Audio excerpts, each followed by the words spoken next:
why does and what are you gonna do to moving forward to make sure these things don't bother you anymore? So it pretty much just talks about how to identify. Good morning. I'm preparing for my clients.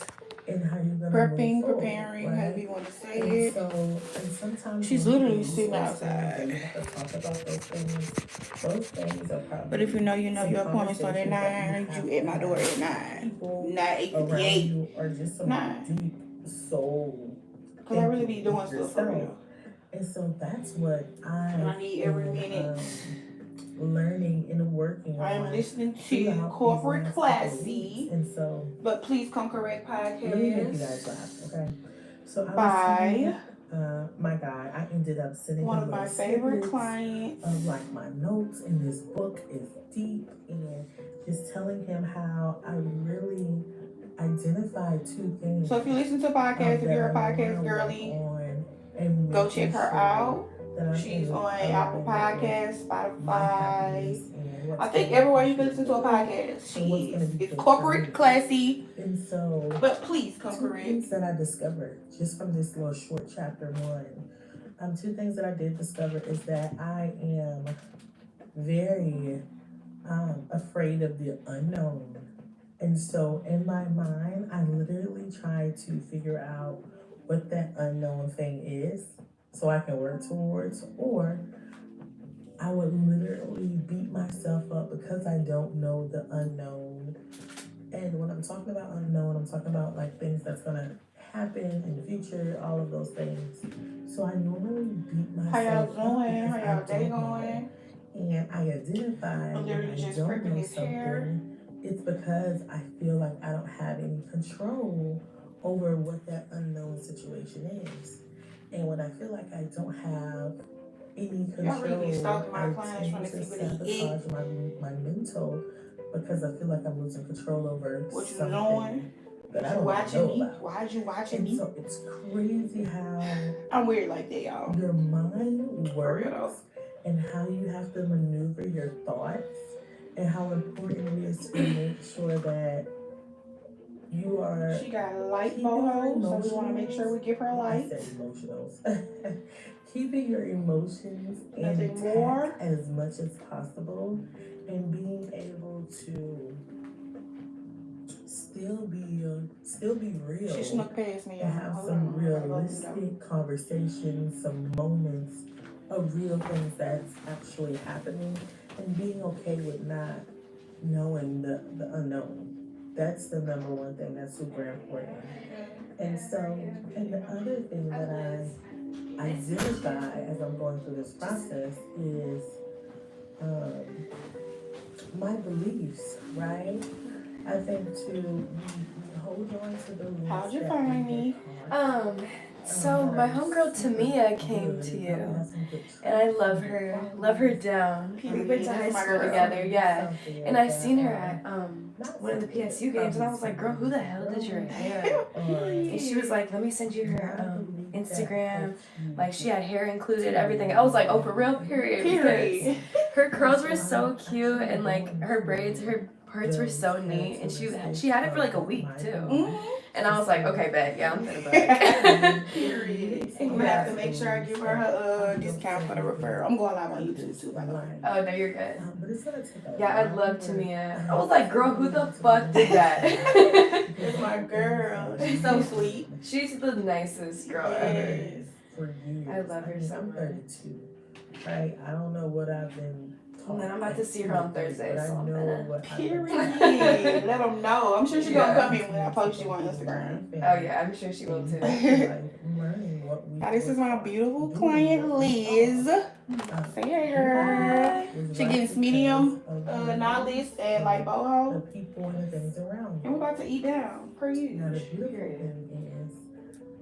You from Portland? Yes, born and raised. Some of the beliefs and some of the characteristics that I've been brought up on. Not from this place. I always wonder, like, when people say they're from somewhere else, I'm like, why did you come here? Especially if you're black. Like, girl, my man wanted to come here. Okay, period. That's fair. Yeah, girl. I have character. But it's been good to us since we've been out here. Okay. How long long have you been out here? Like a year and a half. Oh wow, so you're pretty new still. Feels good. Oh, that's nice. With my characteristics. Oh, period. I'm about to, yeah. I got you. I got some girls in Egypt. They're here done. Period. Let them know. I'm gonna give you some cards too. Okay, And I will tell you one and you get $10 off for every I referral. love so much, and I had to learn this. So one thing that I learned is that I have a really, really kind and genuine heart, right? And sometimes when my heart is being tampered, or if my heart has been turned down, I tend to just let things go. I let it go quickly. I'm telling you, when I tell you I let things go quickly, let them go quickly. To where, are you even giving that thing time to even correct what it is? Are you giving yourself a chance to want to work something out? I literally just be like, yeah, you're not for me in my heart.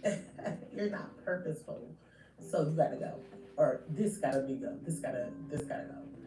And so I have that characteristic of my heart, and anytime I feel like it's being tampered in any way, I dip out, right?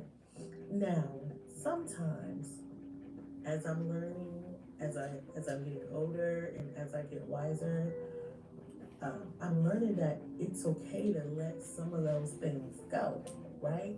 So you can't save everything. And I think for me, I try to save things because I give everything or everybody the even platform or playing field, and what you do with it is totally up to you, right? Well, she's security at those games. I just thought about that. You said what? Up to you. To me, because she does security at those games. Oh yeah. Her and her family have always been like involved in sports at the school growing up, and I love that for them.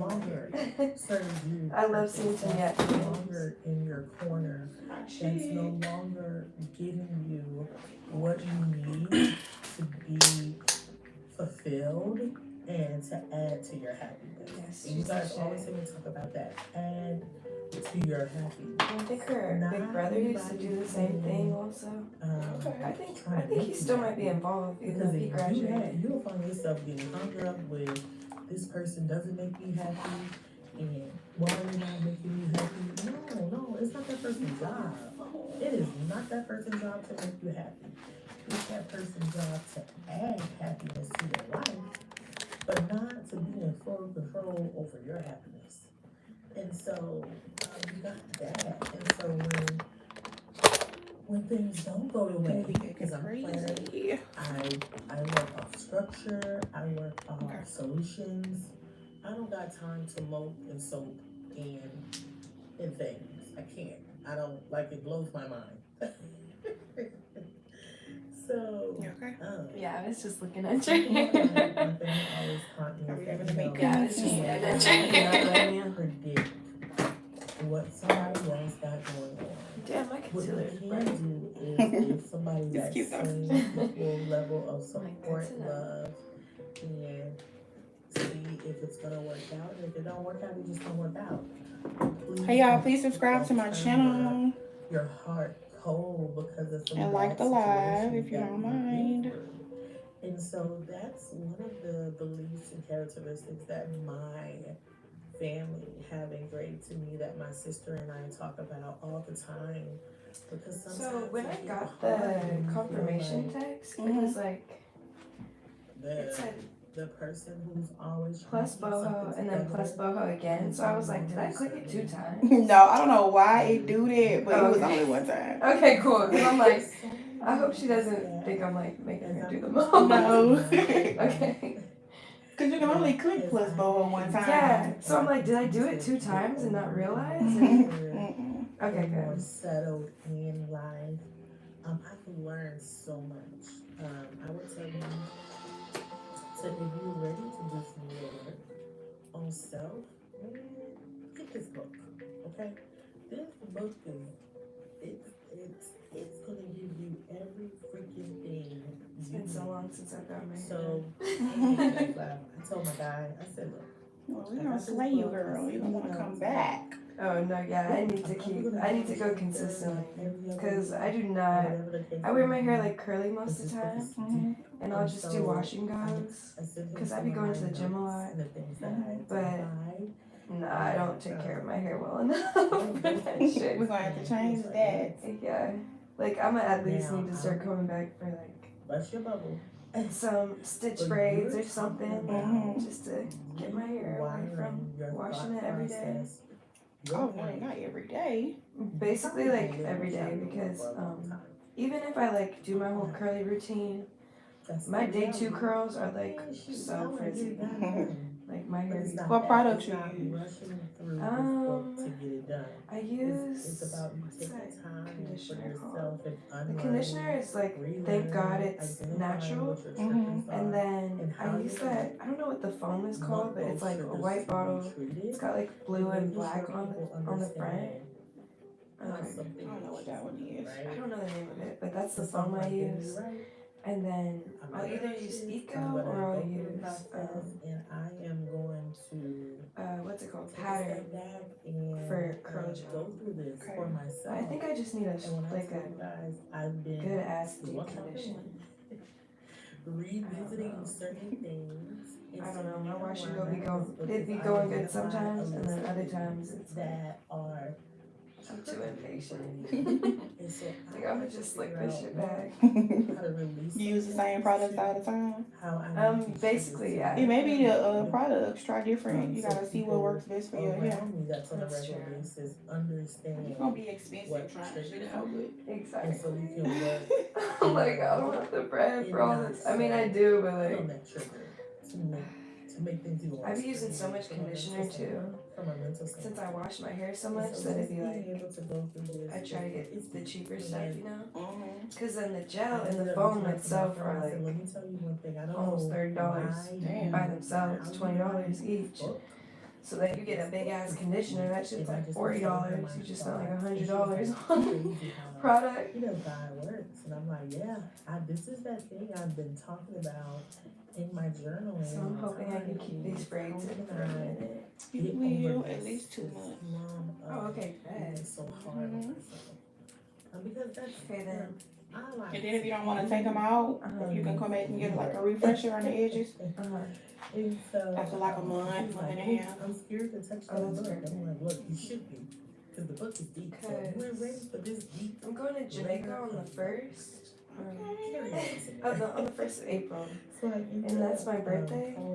But I want to get my hair done like the weekend before that. So that I can like turn up here before I go out there. Well, it definitely lasts before this. I mean, until then. Okay, that. We do devotionals together.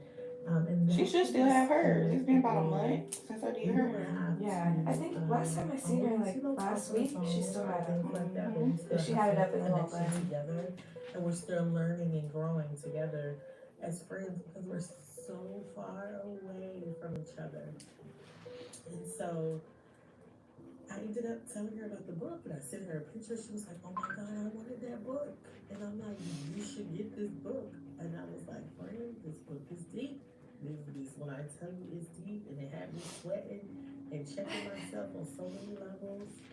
And I just told her like I'm still on chapter 1 a month later, but it's definitely much needed. And again, this book is called The Mountain Is You, and it's by Alice Moore. Oh my God, guys, y'all gotta read this book. So that's kind of where I'm at in my life right now as I am redefining that it's okay living in the unknown, and it's okay to remove some beliefs that is no longer serving you and being purposeful. And so my next phase, when I tell you guys, this last month or so, I've been going through a lot of heavy shit. I'm gonna say that. I'm gonna say that word, shit. And my mind has entered into this deep Hey y'all, please like the live by tapping the screen and subscribe to my channel. That's what I'm going to be pouring into my podcast.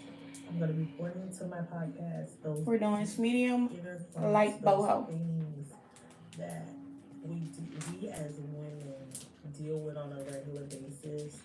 And because we are emotional, we have to make sure that we find a balance between those things. And not only that, we got to stand firm in what we believe and do not silence yourself when you know things are wrong. And you have to continue to fight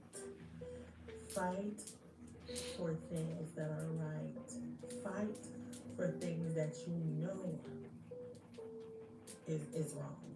And so baby, that's just why I love you. Like you gotta Hello? The heavy lifting and the heavy work. You just Hello? walking around life being the same. And that's not me. Yeah, I'm sure. So right. My next phase. Are you doing hair? Yeah. Take a break. What time you gonna be done? Ooh, about 1, 2. The second season of 1 or 2? Yeah. She got a lot of hair, babe. That's the only one you got there? Yeah, but I got a teacher class in that group at 3. Alright. Alright, love you. Love you too. Alright. And it's gonna be, and I mean, listen, this platform is made for my ladies, my women, because I know what we deal with on a regular basis. And this is also for my men to get out there, not only learn from us women, but get out there and actually listen to what us women need and what we want. I have people that's going to be on who's going to provide value, who's going to understand what hard work looks like, and who's going to be able to share their own personal stories. So this wave of next season, and it is going to be out in March. I will let you guys know the launch date for season 2. It's going to be getting deep and deep.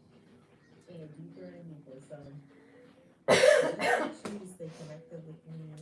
I'll drop snippets throughout as I am redefining and recording some things as things come up. Y'all, listen, when I tell you what I have a thought in my mind, if you can jot down the notes, I'm literally hitting play or record on my phone. Because when these thoughts come up, I need to be able to express those things in the freaking moment so I can remember. Okay? So you may. Could y'all please like the live by tapping the screen? Share the live, subscribe to my channel. And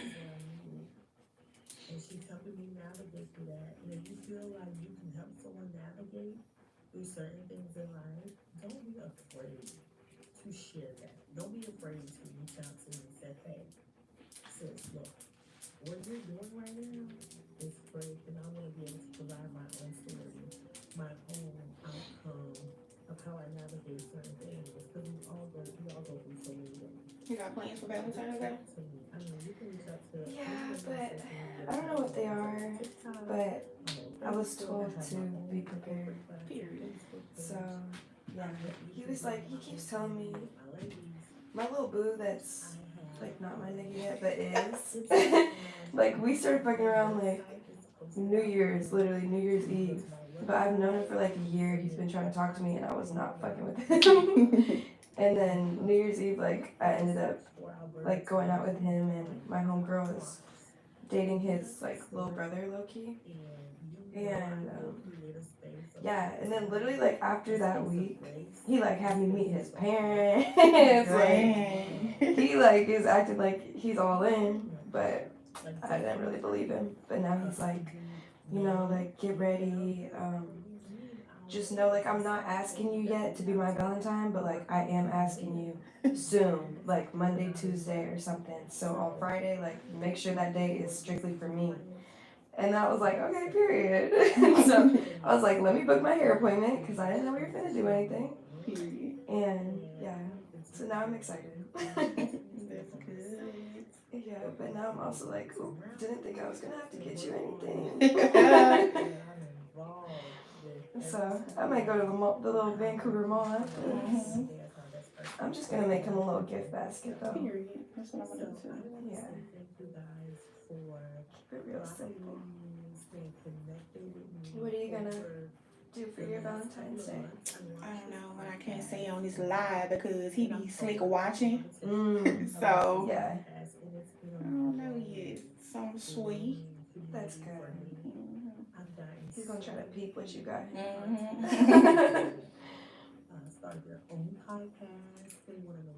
I'm excited. I never really have like a Valentine. Even when I've had boyfriends, like it's just been like some little shit. Same. Even when I had a husband, Really? I ain't get shit for Valentine's. Girl. Man, like I think I got something one year and it was from a nigga that was fucking horrible. It was like, so when he did it, I was like, oh my gosh, like what? But even like, it was literally like he got me like a teddy bear and a balloon and a gift set of like some random ass low quality ass makeup and some candy. And like surprised me when I went in the shower and I came out and it was out there and I was like, oh my gosh. But then like kicked it with his homies later that day. So no, that ass. So I've just been traumatized from these men. I honestly wasn't expecting nothing. You fucking should be. These niggas is not it. Man. And like even now I'm like my expectations were very low and now nigga you're trying to like get me excited. He keeps telling me like he's like you're about to have the best Valentine's Day ever. Like, I'm going all out for you. He better come through saying all that shit too. No, for real. And like I kind of believe him, but I'm like really surprised just because like I feel like we haven't been talking to each other for that long. But shit, go ahead and lock in. Period. But yeah, so we'll see. I'm a little anxious. So sweet. I'm sure gonna text you and be nosy, girl. Where Valentine's Day was like. I'm gonna send you a picture like, girl, look what I got. Period. It was the hair. And I'm hella surprised because like I haven't had my hair, my nails, my lashes, nothing did around this boy. Like I don't know why he wants to fuck with me. Period. Yeah. So now I gotta boss up and show him like, yeah, this ain't that. You ain't fucking with no little girl. Yeah, I'm gonna be a baddie. Just be grinding. Okay? Period. He's looking for somebody to braid his hair too. I told him that I'm pretty sure you did I sure do. men's braids. Yeah. I think he wants like the little pop smoke type side braids. And then he wanted straight backs later, but I was like, well, your hair seems a little short for that. Yeah, I sure can. Just book me under men braids. If it's something you want that's not listed, because I don't do a lot of men, just text me. Okay, bet. I got you. Cause he's talking about he's trying to find somebody. I don't trust it. Like I don't know. You shouldn't go to nobody my age. Like you need to go to somebody grown and that has their setup and some more shit. Like Know what the fuck they doing? I don't trust no bitches. I'm sorry. I'm already knowing how to be. Period. You. What up? What up, man? Man, I'm working, man. What is it?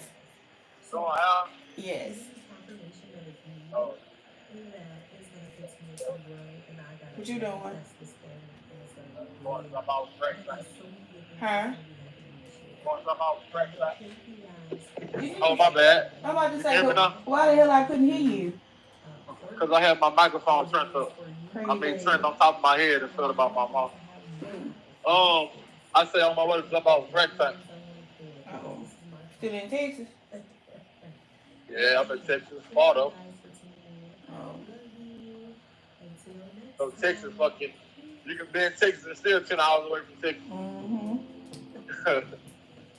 Explain living life beyond comfort zone. You paid that phone bill? So, yeah. Yeah, I just paid it Wednesday. I ain't paying for the thing. I ain't paid yet, though. Look, I thought that was for this month. God Hell damn. no, that's for last month. I'm gonna pay it, though. I'm gonna pay it. I'm gonna pay it. Cause I want to catch up on it so I can know for sure. You know what I'm saying? Yeah. I'm gonna pay mine today, and it's gonna be for today. Yeah. Yeah. And we're gonna be caught up at that time. At that point, shit. Yeah. What it looked like in the past, now, and what it's gonna look like. So yeah, all right. You gotta let me later. All right. Be able All right. to share with how I navigate life. My brother, he drives trucks. 31-year-old, and what some of my past experiences. How did I get to the place in which I am right now? It's a lot of driving. And to show you like it's okay to get outside of your comfort zone. It's okay to have this really, really bright vision. Do you like living in Vancouver? And attack it. Yeah, I like it's more chill than Portland. Yeah. And some Portland, they wild as hell over there. Yeah. Oh, no, for sure. Definitely downtown, too. I remember our first week, I got so many videos in my phone because I was just so amazed. Like, ain't no fucking way. This man is standing up here high, just standing here asleep. Like, what? Ain't no way. Girl, I got a million videos. It's so funny to me because, like, I'm so used to it that when, like, people from out of town come and they, like, especially, like, because my school is downtown, like, niggas be so amazed, like, bro, like, I just seen these niggas tweaking, yes, like, he was yelling at the air, like, that's funny. yeah, it's crazy downtown, that is completely yours. This is your journey. I live, like, I used to live, in an apartment downtown, but then I was like, fuck this, I'm moving back to the burbs, I went back to my house, now I'm back in Happy Valley. That sounds far. It's like 30 minutes out. You know where Clackamas Mall is? It's like over there. So I'm like 20 minutes from downtown. 30. We go to the Clackamas Mall all the time because we be at the Dave and Buster's drinking their drinks. Oh, yeah. Fire. It's so fun in there. Girl, every time we go to try to like play some games, they be packed. Yeah. Clack gets packed now. I feel like maybe because there's not really other malls around, unless you go to like Tiger, Beaverton, you know?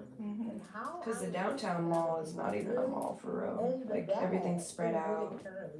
You gotta pay for parking and shit. They got them all in downtown Portland? Yeah, it's like, you probably didn't even, it's called Pioneer Place. Oh, yeah. You know how there's like that big courthouse or court area? So there's like a Sephora over there, there's a Nordstrom, and then there's like a mall. But all they have inside of it is like Victoria's Secret, Zara, some random ass stores, Bath and Body Works. They have the Canes in there, and it's just like it's not it. Like Probably what I've never been. Yeah, you don't need to go. Trust me, you're not missing nothing. We be going to the outlet. There really ain't nothing out there either. So nothing I want. No, for real. We went to the Washington Square one. I think it was $800,000 cool. Can't remember. I came from a small town of Pennyway. Washington Square is pretty There big. wasn't much. Not near. But even there, I don't like it for real. That's what I'm saying. It's not.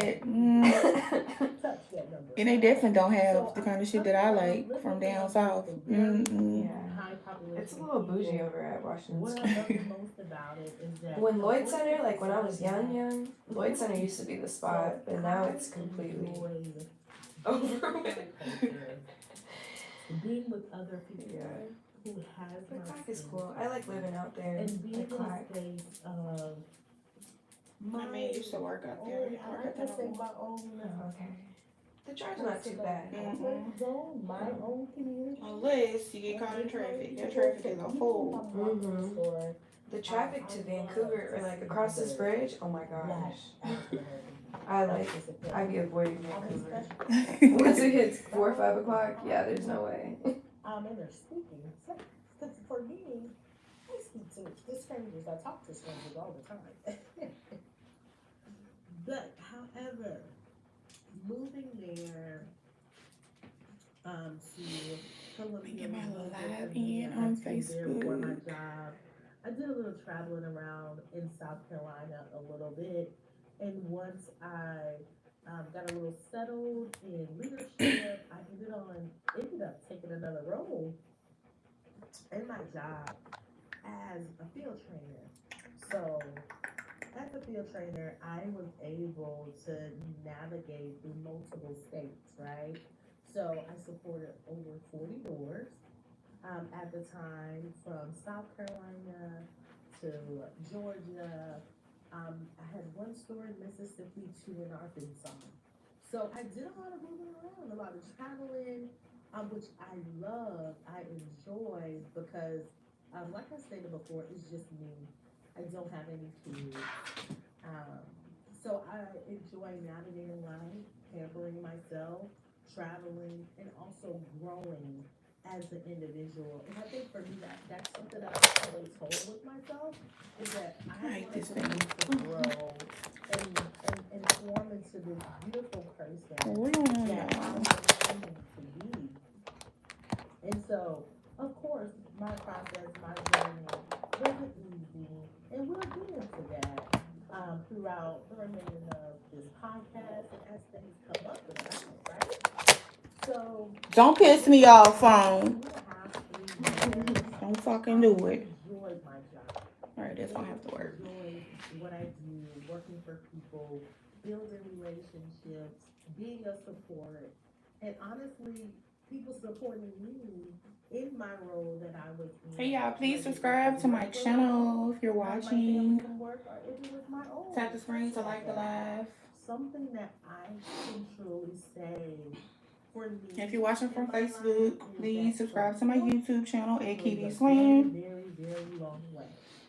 And I had that along All the my way. socials, And it's KB one of Slam. the most rewarding feelings to have when you have so many people And if riding you're a along, podcast girly, I supporting need you you to for tune what in to nothing Corporate but the Classy best but for Please you Come and what your Correct future may possibly podcast hold. on all And streaming I had that. platforms. I had that support. And so, It's my client. literally, I had one of my colleagues at work at that time. He was like, I see so much potential in you. I can see you running your own legion one day. And I'm like, what? Did you watch the Super Bowl? Girl, barely. I I fell asleep on the it. Super Bowl. Shit. I'm I like, know they got their ass beat. yeah. Wasn't expecting that, but I honestly don't even know what teams are playing in none of that shit. Kansas City Chiefs and the Philadelphia Eagles, girl. Okay. I'm like, I know it's in Philly, but all I care about is Kendrick for real. So, and this is how Say Drake, he did that. No, for real. And, Turn my TV off right after his show. What you talking about? And I fell asleep right after that because they was already getting that ass whooped. Yeah, yeah. Prior to this job becoming available, I'm not a football girl. I watch some basketball, but not football. Girl, I just watch it because my man watch it. He gonna make sure he watch it. No, yeah, I pulled up on their little, picked up the phone. I wasn't about to pull up on him, man. So my homegirl told me that they got 2 bitches over there. I said, yeah, let's go. Not your man that ain't your man, but it's still your man. No, for real. I'm like, why the fuck you got bitches over there? Okay, bet. They're just his friends. Yep, then we can go. I'm dead. I said, oh, y'all ain't even watching the game. On the particular area. It wasn't But I was just tripping. I was just being on the crazy. particular area. Yeah. It be like that when you like that. Like you like that man like that. No, for It real. really be like that. Because my man know. I'm like, yeah, no, I don't think I'm gonna make it. Like, I'm sorry, sir. I just don't play that. Like, you should have let me know beforehand. Period. I'm gonna leave my whole entire You family. better know what he doing with your crazy ass. Talking about he wants you to be his woman, his Valentine. Bro, dead ass. And you already had me meet your parents. Like, don't make me call your mom, bro. Like, I'm really trying not to spaz on you for little shit. Because you're being good. But at the same time, like, He said, don't make me call your mom, bro. I am dead. you can call my mom too. She gonna take your side. Exactly. So I don't be trusting that, baby, because these mamas love their children. And I've been with a man, and mama took her for him. This position. Sure did. Yeah, I would never actually say nothing to them all. I'm scared. If anything, I tell you, go let your mama love your ass. Leave me alone. Yeah. I'm like, oh my God. So far, he's been doing good though. I think I be in my head too much. All my friends that I've met him are like, he's so amazing. He's so nice. Yeah, it be like that in the beginning. I'm like, But you may have your good ones, so. We shall see. We shall see. I'm gonna give it till my birthday. To be 100% sure. Hold you back from going for this. And had the encouragement, he motivated me to apply, and that's what I did. Long story short, I got the job. That's why I'm here in Oregon. So let's talk about it. I lived in South Carolina all my entire life. I am 31 now, and I moved to Oregon. May would be a year I moved to Oregon. So moved to Oregon almost a year ago. Is this your podcast that's playing? No, it's my one of my clients. Oh. I was like, move to Oregon. Wait, is this her? She's from down south too, though. Oh, okay, let's see. And all of those things. I did the same thing. Moving to Oregon.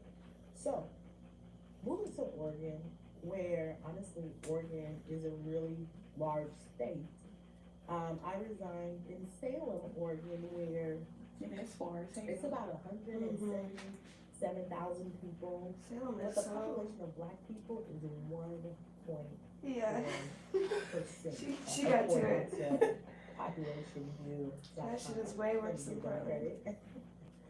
So, listen, I went from a state that I was born and raised with 48% black to a state where it's a total of 1.8. Man. That's why I'd be like, why do you guys be moving here? Like, Four black people in state. Y'all got money out here. really? The jobs. The money. Yes, Yeah, girl. our Minimum wage wage is. is way higher, yeah. Girl, minimum wage where I'm from is $7.25. That is crazy. That's it, that's all. In my That's mind, how wild. am I gonna make it without seeing And then how much would rent be like for a more? Now, the rent is very inexpensive. You can probably get a 2-bedroom. Black woman. Hey, Alex. So I thought about that for a while. I don't know, because when I was living in Mississippi, the last place I lived, I was in like a 3-bedroom house. And it was only $400, $400 or $500. It wasn't a lot at a all. month? Yes. No way. Yes. Whoa, what? That is so Yes. crazy to me. Wow. It's expensive as hell out here and other places, but It's so expensive here. mhm. Like the gap between the rich and the poor here is not okay. It's actually not cool. Girl. That's why downtown is so like it's so prominent. Like you can see it visibly because they have nowhere else to go. Hmm. Because I tried to move out 2 times. I was living on my own for like 3 years. At first, I lived in this 1-bedroom. Well, I had a roommate, but she left like hella quick. So I went to a 1-bedroom, and it was just off 82nd in Southeast. That shit was $15.90 for just a 1-bed, 1 bath, super tiny, washer dryer. But then on top of that, I had to pay utilities and some more shit. So really, I was paying like $1,700 a month, and I was slaving for that money. And then I moved into a duplex, and that shit was like $1,350. Even that was too much. And then I tried to move downtown by school into like some low-key ghetto ass apartments. That shit was $1,290. But then with utilities and shit, it's like I basically am paying $1,500 again. And I felt like my apartment had mold in it. Like there was homeless people always outside my building, like all fentanyl. Dang. I was working at the liquor store down the street too, so it was like whenever I came outside, like I seen people that knew me from the store. So it was just pissing me off. Like, there's this one homeless nigga that used to come into the store all the time. And, like, I'm cool with everybody. Like, I'm not going to be disrespectful unless you're disrespectful to me. But I would come out my building and he would be, like, on the park blocks. You know what the park blocks are downtown? Mm-mm. And it's like, there's, like, this strip of just, like, park in downtown. And it goes all the way down, like, from the Pearl all the way down to, like, PSU. And it's just, like, a block of park. So during nighttime, there's just, like, 40 people just chilling at the park because they're homeless, you know, like big kicking it. They got a speaker and shit. And every time I would wake up and like go out my building, I would see people I knew. And there's this one nigga that always be like, "Get to work, girl. Get to work, girl." Bro, I'd be so mad. Like I wouldn't even have work that day, and I'd see his ass like, "Girl, get to work, girl." And I'd be, bro, that shit used to blow me. And I just couldn't say nothing. He knows where I live. Right. Nigga, back up. But yeah, it was just too much. Way too much going on. Hey, Sammy. So finally got settled. Yeah, Alex, they ain't want to talk to me today. I don't know why. Found a nice place downtown Salem. Beautiful little condos, which I love so much. Yeah, because it really gives me a sense of home. Very, very nice area. And I don't know, if you've never traveled to Oregon, I encourage you to travel to Oregon. And I tell people this all the time. Why are you encouraging people to come Right, out here, girl? like what? To visit? Okay. Versus the air that I breathe. Even then. South Carolina is completely different. I can agree to that now. Yeah. It's so fresh. Like I enjoy That's going very outside true. to breathe the air. Whenever I go to the East Coast, I'd be like, dang, It's not the air is different. So Oregon is And like, we don't have like humidity here for real, so which I like. extensions, Where it doesn't be, so many different it's places. never like too muggy in the Down summer. south, you gonna smother. Yeah. It be hot as fuck. Really? Yeah, smothering hot. I can't do it. It snowed down there probably about 2-3 weeks ago. Uh-huh. A couple days after, it was like 80 degrees. Are you serious? Yes. So Yes. not far at all. Whoa, that's crazy. If I want to go hiking, I can go hiking. So I can go hiking, I can go on the mountain. Even when I went to, last summer when I went to Atlanta, it was like hot as fuck in the daytime. Then it came nighttime, and it started pouring. Oh my gosh, I was like, Dad, are we okay? My uncle was like, this is just how it is here. I was like, oh my god. Yeah, girl. I was like, it's raining so fucking hard. It never rains like pours like that in Portland. It just rains all day. Yeah, yeah. Or like sprinkles, you know. Mhm. But it'd be dead ass pouring. I may see a black person every now and then. That was my biggest thing when I first came here. Uh-huh. Because we came September. Oh, So it was getting ready to pour. Yeah. And at first, we got snowed in and everything. Aw. Our first little couple months here.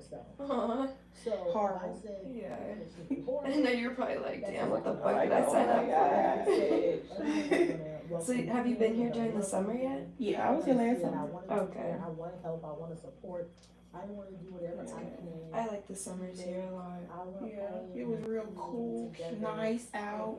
Yeah. It's good vibes in the summertime. Still cold as heck by y'all so-called beaches. And that's another thing. When I first came, everybody was like, you gotta go to the beach. I'm thinking it's a beach you can go chill, put your feet in the water, go swimming. Girl, you gonna fucking freeze out there in that cold ass water. You can't do nothing. Hey, Key, I've been sick. Hey, girl. We're doing some Smedium Knotless with like Boho. I'm glad you're better. If I'm not at work and I'm outside of work and I meet other people that's not like me. Yeah, I haven't been to the Oregon coast in a minute. I've been like twice.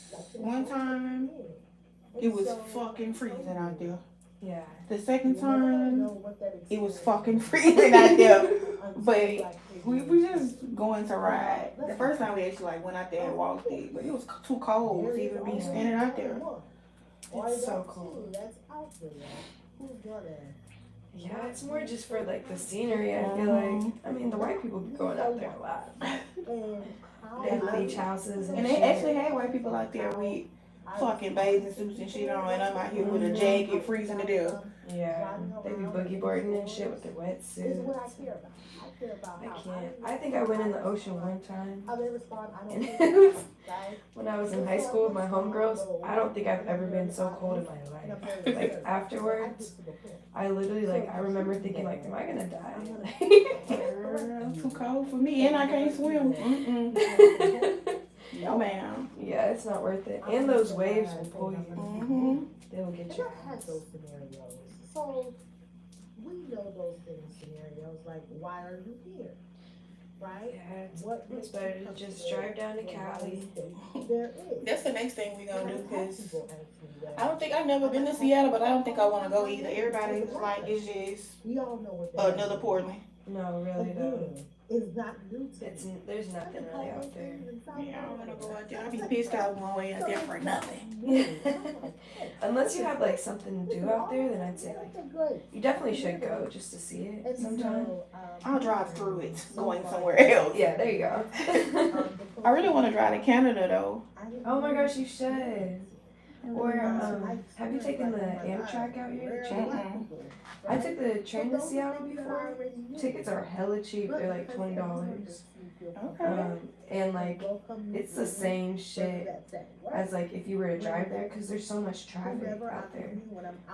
Like I hate driving in Seattle, and they do tolls. Like they charge you and shit. I don't know how that shit works. We don't have that here. They didn't charge me last time I drove there. And you could take the train like all the way up to Vancouver too. Okay. And like it's real roomy. Like you could stand up. They have like a cafe. The scenery is really pretty. They have a cafe on the Amtrak? Okay. Yeah, I didn't go when I was on it, but they were saying that there was, and I've seen people and you go back home. go in there. And then people also use the train to go to like, it's called Leavenworth. It's in Washington. And during the winter, it's like super cute for like Christmas. It's snowy, and like it's like cute, just like Christmas vibes, I guess. Yeah, I haven't gone there either. From what you had. But yeah, the train is nice. I like it. Now for me, You don't be nobody on the train tripping? No. That's my biggest thing. Like, I don't got time for these fucking people who out here just tripping. Yeah, I haven't had a bad experience yet. Hey y'all, thank y'all for tuning in. Somebody gotta see me, or somebody is coming to visit me. And so, But at the same time, I wouldn't put it past I'm nobody. telling you, girl. If they're coming from Portland. And see, my nerves is bad. I can't handle that kind of stuff. For real. Finding my friends, finding my Yeah, I hope not. And I feel like the longer the train ride, the nicer the train they put you on. Because there's a couple different types of trains. Like one time I went to Seattle and the train was looking older, and then I went another time and the train was a lot nicer and renovated. But both times I like had my own row, like a table, and then a whole row in front of me too. Okay. And like nobody be coming to sit next to you, which is nice. I'm gonna have to see if he wanna do it. He probably gonna say no, because he be liking to smoke. Baby, we can That's drive. so true though. Baby, we can drive. That's fair. Shit. For real though. I would say, making a big move like Thank you, this year, Kiki. Let me ping you right quick, girl. environment, it really feels like I'm starting over at 31 years old.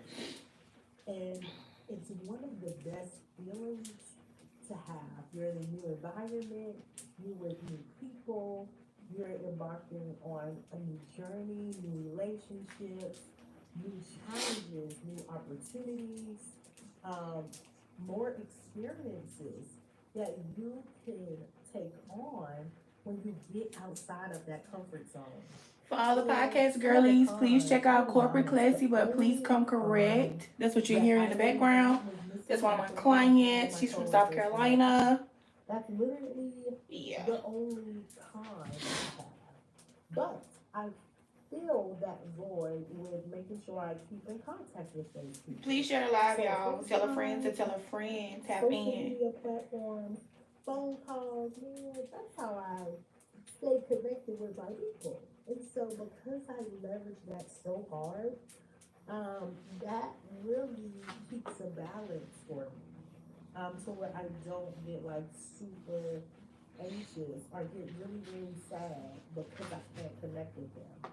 Now I have had moments where, I wasn't able to go home Thanksgiving or Christmas of last year. And so that was super hard for me, especially when every holiday I spent with my family. So that was my first time not being with my family for Thanksgiving or Christmas. And so I took that time a little hard because I missed them. But once again, those are temporary feelings. They don't last forever. Of course, it's okay to be sad. But I was able to still talk, mail gifts, cash app gifts, whatever I needed to do. So that was super exciting and super important. But I would say don't be afraid to move across or to tap into something that you know you want to do. Because if you're afraid, then you're not moving and operating at your highest potential. So remove fear, go after what it is that you're wanting to do, have a plan. I've seen where people didn't have a plan and it still worked, right? So have a plan or not, just don't limit yourself to staying where you are. Do not. Now, let's be clear. Some people like where they are, like to be at home, Thank want to stay where they you. were born and raised, and that's completely fine. But life is full Kiki, of what you so cook many today? different journeys, so many different experiences where you can learn, grow, course correct yourself, add value someplace else, and leave your mark wherever you go and with whatever that you touch. So it's super important that you don't limit yourself and do not move and operate in fear because fear will hold you back. So thank you guys for tuning into the podcast today. I hope you found this podcast beneficial for you. And don't forget to subscribe to this podcast. If you haven't, follow me on social media at Bravo CC. And thank you guys for tuning in to Corporate Classy. But please come correct. Playing Getting to Know the Real You.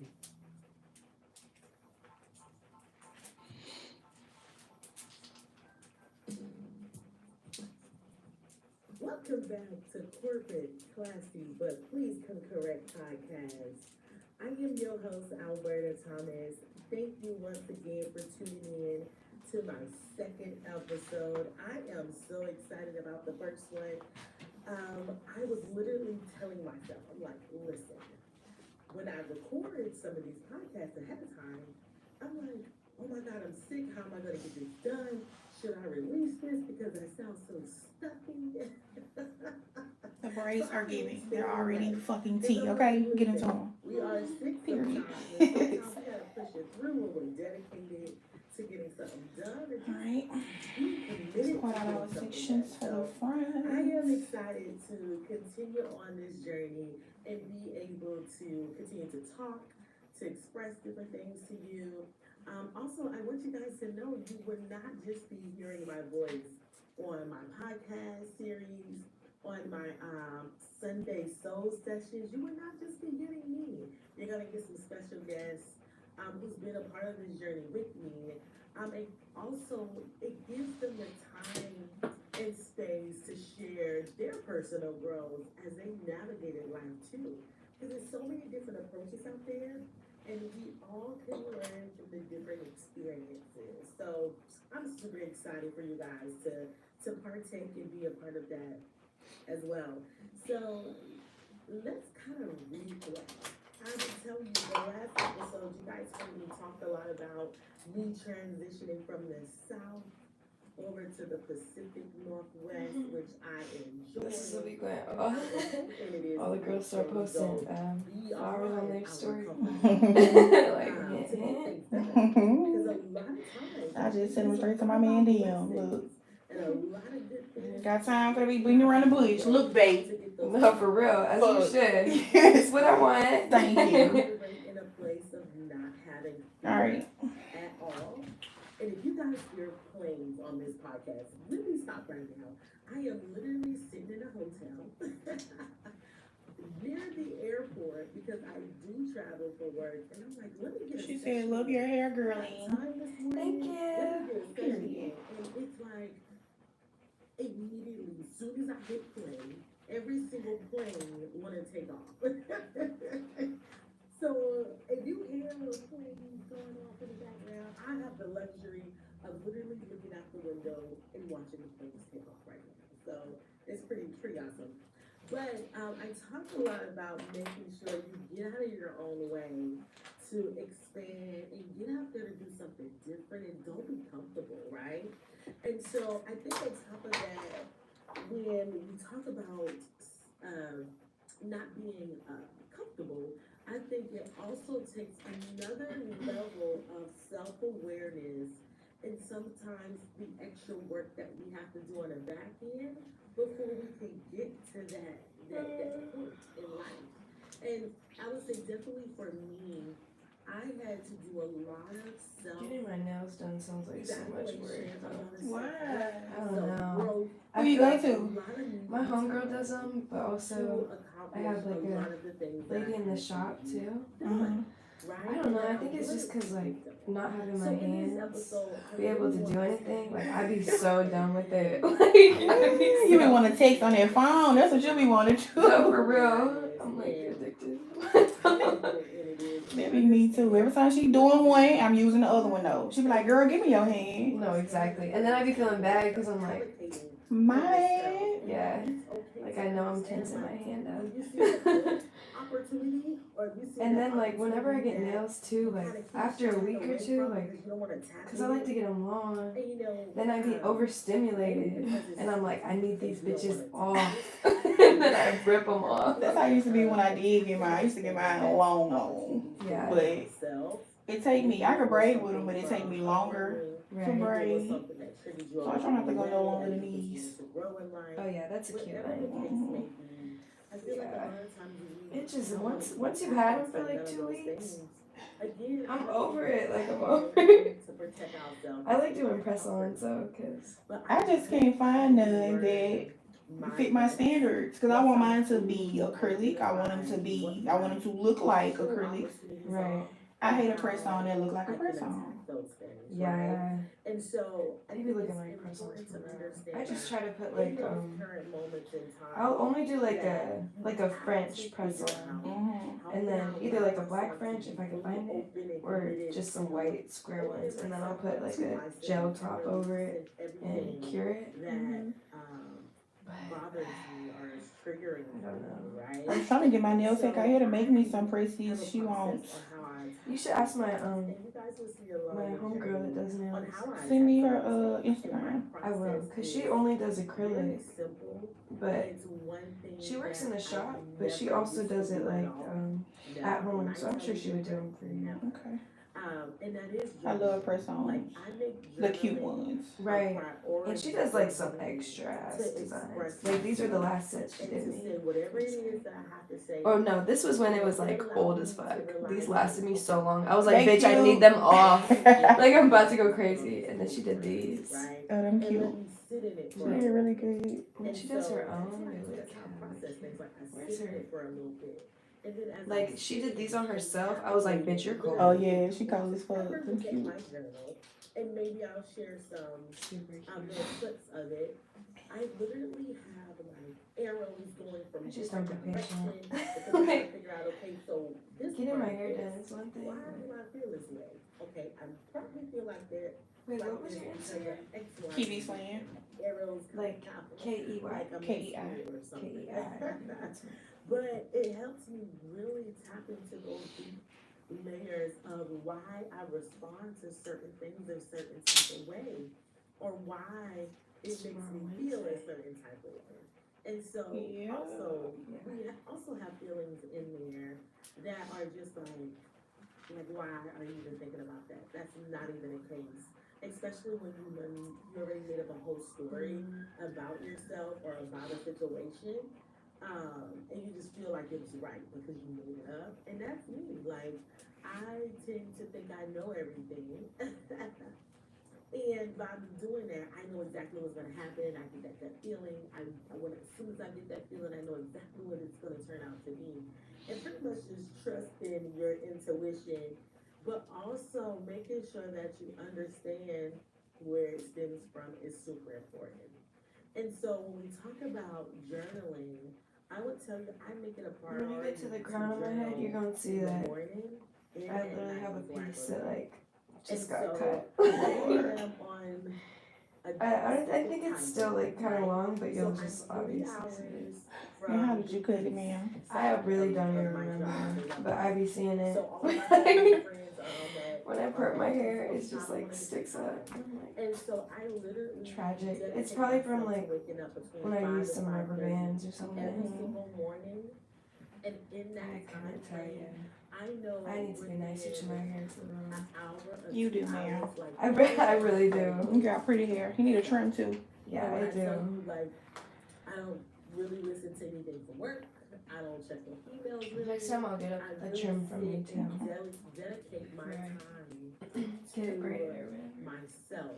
Do you do Because I know sewing? it's not gonna bother me. Do you provide hair? Know it's not me. Oh, okay, period. I know I'm Sure probably do. sleep. Only thing with this owing, you need to let me know at least like 3 days in advance Mhm. so I can have your hair. Do not disturb Okay, bad. until about 7, right? But it's important. Cause I was thinking of booking a sewing with you, cause I was like, if I do a sewing this month, then I could do braids for Jamaica. But then I didn't know whether I should get my hair or not, and then I was like, let me just do braids first. It's okay to give And then yourself talk to some her about it. time for yourself, and I'm a big advocate for that. You can ask anybody, any of my friends, any of my family. Like I am an advocate for myself because I think ultimately, especially with me leading a team of about 80 people, and especially with me wanted to create relationships and have continue to have long lasting relationships. I want to be able to make sure I am good and that I am okay and that I can control my emotions and my feelings and work on my opportunities. So I can be able to be my best self for people around me, whether that's my family, my friends, my work family. I want to make sure that I am completely good with myself. And so, some of the things that I always ask myself when I'm first journaling, I'm literally looking like, okay, let me just lay it all out. Like, sometimes my journaling portion is bullet points, or sometimes it's paragraphs, or it just goes all over the place. but it helps me just get it off my chest. And sometimes when I journal, I leave it there because that's where it needs to be. Like me taking time to write and navigate through my thoughts and feelings, I'm able to determine if it needs to stay here or if I need to revisit something or go back here at a later date or something like that. And it's helped me tremendously. I would tell you, I really started journaling once I met my life coach, and you guys will meet her soon on one of my Sunday soul sessions. It is deep, and you guys will get to see how we met, what it turned out to be, and it's just a really great story that I think most of the time, us women, we don't even talk about those things. But anyway, let me get back on topic. But I started with my life coach because she realized that I had a lot of things on my mind that I needed to release and get off of my mind.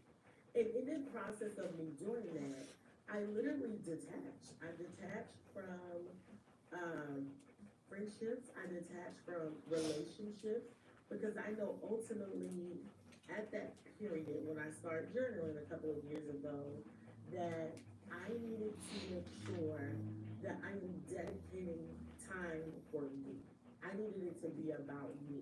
I needed to make sure I continue to love me, respect me, give myself grace, and whatever I'm dealing with in my 30s, let me navigate through that, because I didn't navigate through that through my 20s, right?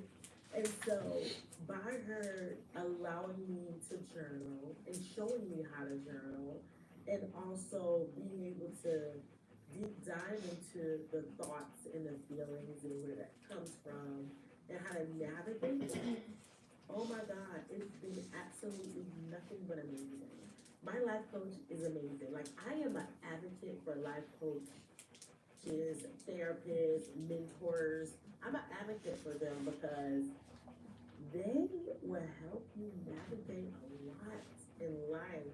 And I think it's super important to understand that I personally don't know everything. I want to be able to freely say whatever I gotta say, and that no one judge me, and that I'm able to figure it out so I can control my feelings and manage my trauma and not allow any of those things to consume my life, to consume my relationships. And I think ultimately, as I continue to get older, and I can remember my dad or my mom telling me back in the day, like, you want to embrace the times of being young. Don't rush yourself with trying to be an adult. Like, enjoy this. I now understand what they mean by that. I really truly understand what they really meant by that. But I will tell you, what I love the most about getting older is that I'm more aware. I'm more aware of what I do, what I say, how I say it, and I'm learning, and I'm more wiser, and it's just an amazing feeling to have as I continue to grow, and as I continue to get older. And I embrace that. And that's the beauty of it, embracing learning from experiences and things of that nature. So I am loving it all. So when I tell you self-awareness is everything, like taking care of yourself and your heart and your mind and your body is everything. And I would tell you, I'm at a spot now where, of course, we all got opportunities, where I feel like, okay, I got my mind right, it is continuing to get right. I got my career going great. So now let me tap into that opportunity, and that's fitness. So that's the hurdle that I'm at right now, is being able to mentally get myself to a place where I need to take my booty to the gym. Because I want to be able to continue to have my life and enjoy my life with no problem in my 30s, in my 40s, in my 50s, 60s, and forever long I'm going to be here. So I am super, super stoked to see if you guys take some things away from being self-aware. And I think when you advocate for yourself, and I'll tell you, when I advocate for myself, I challenge myself with so much love, okay? So much love, tender, and care. Like, I love on me, I pamper myself. If I'm having a bad day and I want to go out and have some ice cream, or then I want to go out and buy a nice, cute purse or a pair of sneakers or whatever, I'm going to do that for myself, right? Because I deserve the finer things. I deserve to make sure my heart is good, and I deserve to make sure I'm taking care of myself, right? And so I also learned that no judgment. Like, it's important to meet yourself where you are at, right? And that's how I tell my team all the time, like, I'm meeting you where you are. Let's start right now. We don't even have to worry about going backwards. Let's start with where you are right now, and let's create and go forward. And so I enjoy it. Enjoy continuing to see myself evolve and grow. Another thing that I really took into consideration as I'm advocating for myself is just making sure I first focus on my needs first. Like my needs are first before honestly taking on anything else. And I know that can be a tough one and a tricky one, and especially if you have a family, if you have kids, and of course I can't relate because I don't have kids or anything of that nature. But I can relate to how I felt when I know people that I've been around, or if I know that they haven't put themselves first, but they're trying to pour everything into other people. I personally know what that feels like because I've been there and I've done that. And so making sure that you take care of yourself first so you can be able to continue to take care of your kids, your family, continue to do the things that you want to do. And it comes with self first. And so, and taking time to really sit with yourself, like have your quiet space, your quiet moments, do something fun that you like to do. Like I love going to the movies. I love just walking around, going to the stores. I would tell you since I moved to Oregon, I'm loving it and starting to like being outside. So like hiking, going to see like waterfalls because we have beautiful. You ain't finna catch my ass hiking nowhere. Yeah. I ain't fucking with Oregon like that. Be in the bottom of one of these motherfucking lakes and rivers. Fuck no, I ain't fucking with it. I am good on that. That is so I funny. enjoy being in a place by I myself. love a good and hike. just- We're a Portland girl. The air of Oregon because the air Way to here is go. Um, I ain't going. manifesting the life that you want and putting that work in. I talked about that before. All right, y'all, we 1 hour in. Ain't good progress. You have to You're very work. fast breeder. You have Try to be work girl. as much as you can. You're like, I got to. For real. In and out. Just making Right. sure that you find the opportunities. I only got my hair braided by a person other than myself one time. Really? And I almost was over there like 7 or 8 And hours. so, Wow. That didn't sit well with me. Yeah. Never been back. Feel things I don't out. blame you. Like, So I try to get people in and out because I don't want to be sitting there forever. make sure Right. you're good. So you can be good for everyone else that's around you. That's ultimately my goal. I want to be good for anybody else that I come in contact with. But the only way I'm going to be able to do that is if I really take time for myself, embrace myself, continue to grow and learn and evolve and all of those beautiful things that I am so loving that's happening right now. And so I hope you guys were able to get something from this episode. I am just super excited about this journey. Like I told you guys, please, please, please follow me on Facebook. I have my own Facebook page for all women, especially my Black women, called Corporate Classing. Follow my page. You can follow my personal page on Facebook, Alberta Thomas, or you can follow me on Instagram or TikTok at Bravo CC.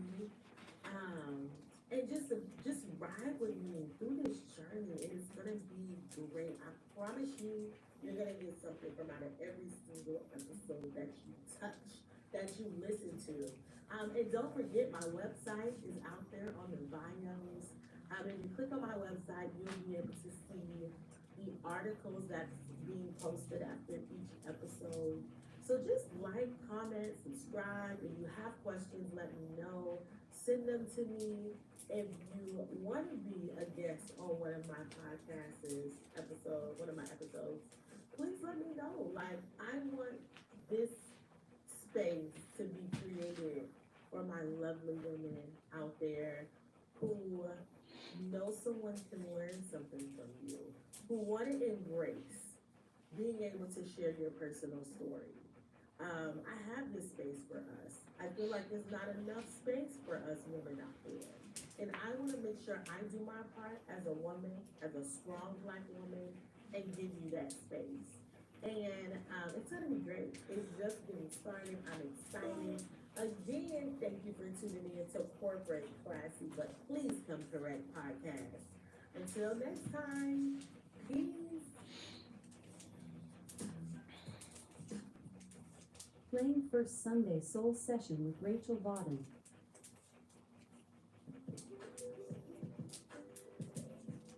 Okay. Hi, welcome to Perfect Classy, but please come correct podcast. I am your host again, Alberta Thomas. I am super excited about our first Sunday soul session because this particular area of this whole big podcast journey, I really want to have a particular day where it's very free form. We can talk about anything. I can bring anybody on. We can have random conversations. We can use this time to answer any of the questions that you guys might have for me. So it's gonna be very free form, no really structure to it, because I think that's where you get majority of your creativity, the realness, the lines of anything that you have going on that you want to talk about. So I'm super excited. I have my amazing friend. She do not like when I call her my life coach because she's actually my life coach as well. Rachel waiting. Hi, Rachel. Hi, Vicky. How you doing, Rachel? I'm good. How are you? I am great. I'm excited, Rachel. Do you want baby hairs left out? Yeah. That we need to My discuss forehead's about to be and just talk about how big we as can shit. navigate all of that. My Ethiopian's gonna show for real. We want to give the audience a chance to get to know a little bit about you. So tell us a little bit about Rachel, and some of your background, Rachel. My name is Rachel. What the fuck is that noise? Sound like a cricket or something. Yeah, I hear it. You hear it? I think it's coming from over there. Oh, I think it's that thing in that hallway. Little thing that be ticking. It better be. You got a bomb in here? More about how to work with people and navigate in that kind of setting. Back in 2000. My brother's out of town and So he's in Europe right now. Mhm. Lucky ass. from all But different backgrounds. his I started alarm, like he's got this alarm clock in his room that should be going off at the most random times so early in the morning.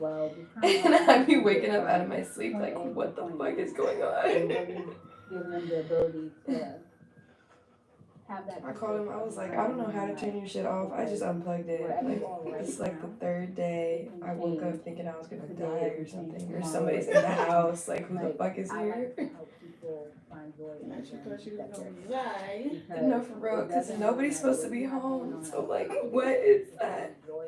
And it's not like a regular alarm sound. It's like a weird ass beep. Like something's about to go off. Oh my That's gosh. kind of how I like to navigate. And I'm the type, like, you know how some people, you wake them up and they be like, that's me.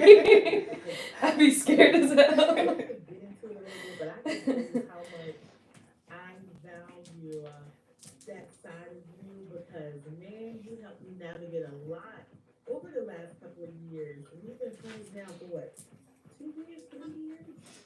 Going on 3. Going on 3 years.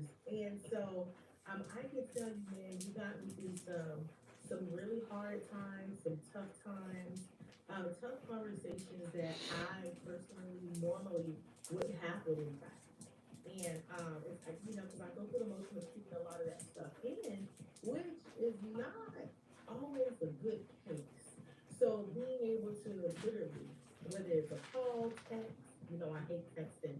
So if it's a voice recording, you were always and still always here to help me navigate my life and navigate those things that come up where I feel either stuck or I don't know how to pivot from or I don't know why it's happening. Just really breaking down my thoughts in a very structural way where it can make sense for my brain on, well, why does that make me feel that way? Or why do I have this particular emotion and where does this emotion stem from? And so I am excited because I think it's super important to talk about us and how we met and how it changed and cultivated to something else that was what we both needed in that time frame. So, Rachel, I don't know how we're gonna kick this off. I don't know how we're gonna kick this off because I think it is important, especially to women, because I know us in our minds we think a lot of things. And we want to either try something or do something, but we don't know how to tell people like, hey, I'm not sure if this is the route I want to take, but let me go for it. So, how are we gonna start this, Rachel? So you know what? This is what I when it comes to Sierra, and just everything else in my life this season. And sometimes we say seasons, and seasons can be long. They can be for a few months. They can be for a couple years. Like we just don't know. But I do know that when you have a purpose, when you have God in the midst of everything, even when your life might be ghetto and conjumbled, God still has his hand on it. And the places that we might try to go into where the enemy can really wreak havoc, the Lord still goes with us and he turns it into exactly what we need. And so when I met Sierra, we met on an app. Literally. We met on an app. It was Bumble. And it was like, so initially I had the app where you could meet just people in general. I went through a breakup, and so I was like, you know what? Let me just see what's going on here. So I made the app. Then they had besties, Bumble besties on there as well, and they had it to where you could make friends, you could meet men, or you can, go the other route, meet women. So I had it set for everything pretty much. And when I was like, you know what? Let me see what they talking about on here. So I went to the women's side. We listen. We know. Went to the women's side. I went to the women's side, knowing dang well I wasn't about that life. But the thing was, I feel like I was looking for more companionship. And sometimes we don't really understand what we're looking for when we're looking for something. We just know that we're missing something. And so I was like, man, I've been praying for a friend. Been praying for a friend for a long time because I felt like the relationship that I had at the time had really exhausted my friendship because it was not healthy, and I felt like my friends were really navigating through that time with me, and they were going through the pain that I was going through. So they were giving me this advice like, girl, please don't talk to that man, I won't. And I'm like, wait a minute, but I love him. I love him. And then they were like, but do he love you? I believe so. I think he apologized, and I invested so much of myself into this relationship. I was like, you know what? I want to keep trying. Good, bad, I want to make it work. And sometimes God will make you so uncomfortable to the point where something don't work anymore. But I kept trying. So I exhausted those friendships with people because they were like, girl, look, I love you too much to continue to watch you get hurt. And at first I was really frustrated, but now when I look back at it, it makes me understand. Because we go through life, when we really care about people, we go through life with them. And that's something that I feel like a lot of people don't understand about adult relationships, especially women's friendships, is because, I've seen so many relationships when it comes to women end over something so small, so minute. And I've done a lot of research and looked at different studies when it comes to the reason why. It's because the intimacy that we build with the opposite and the intimacy that we build with our girlfriend in a platonic relationship is just different. Right. There's not there's not chemicals and hormones connecting and attaching us to this individual like it does when we have intimacy with our male partners. So the intimacy that we create with each other is more emotional, and it comes from transparency and vulnerability. And I don't feel like a lot of us sometimes know how to be vulnerable anymore. Even in our friendships, we still trying to be the strong friend. We have hell breaking loose in our personal life, and we can't talk to our friends about it because we're trying to stay safe. I believe that you have to have one person that you can be 100% transparent with.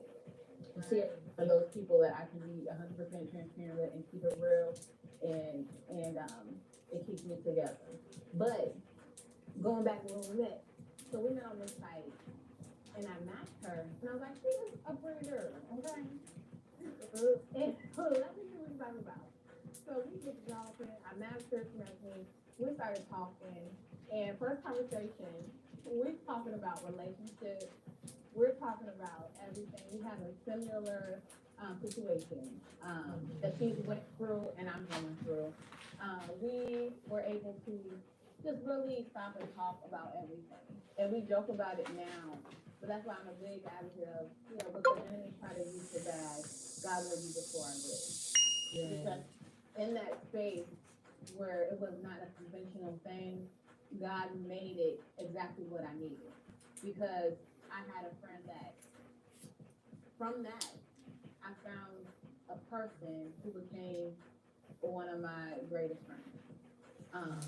Because from there, a lot of times when you might get on a site or when you go to meet people, the thing that you like about it is they don't know you. So sometimes you can get on there, you can vent, talk, and then you don't got to worry about seeing that person.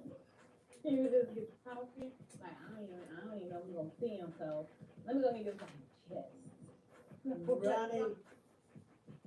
And And see, Rachel, that's the good thing too, because and then it can also be exhausting at the same time because I think too those when you don't have really a place where you have an environment where you feel like you can actively date someone because either you're on the go, you got things going on, so you can't really go out. And it's so different now to where it's like, okay, how do you actually go on a date? Like, where do you meet someone that's on your caliber that you're able to date or get to know? And so I will say to Rachel with you, I found this, I was a lazy dater. So if I ever swipe left or right, it's because you did first. I don't believe in even my friends is taken. So I literally paid to see who's gonna swipe on me and so I can give them an opportunity. And it was so draining and overwhelmingly I was tired. But when you and I started talking, I'm like, what in my mind, I'm like, what's happening right now?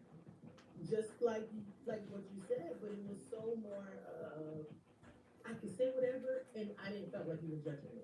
So I wanted to add that in there because we did. We were in the same boat, and we could have been open, transparent, and gave details that you probably can't give to a friend or to a sister or to your mother or whomever you confine in. Because it is that deep. They won't understand because they're not there. They haven't been there, right? right. So, So that, I mean, exactly what you just said, because they haven't been there, they wouldn't understand. So sometimes it does happen like that. Which also, I'm a big believer in therapy, even with doing life coaching, I always tell people it is so important, like, to find a life coach, find a therapist, because sometimes you're not able to navigate through things.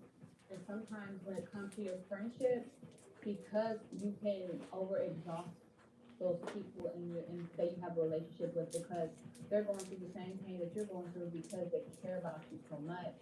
And so, and also too, if you're trying to navigate through a relationship that has gone through some hard times, but you're also wanting to still maintain that, I think it's good to work with someone that can help, that's outside the situation, that you don't have a so much of a personal relationship with to help you navigate through that because they're an outsider looking in and they're able to kind of help you work on you.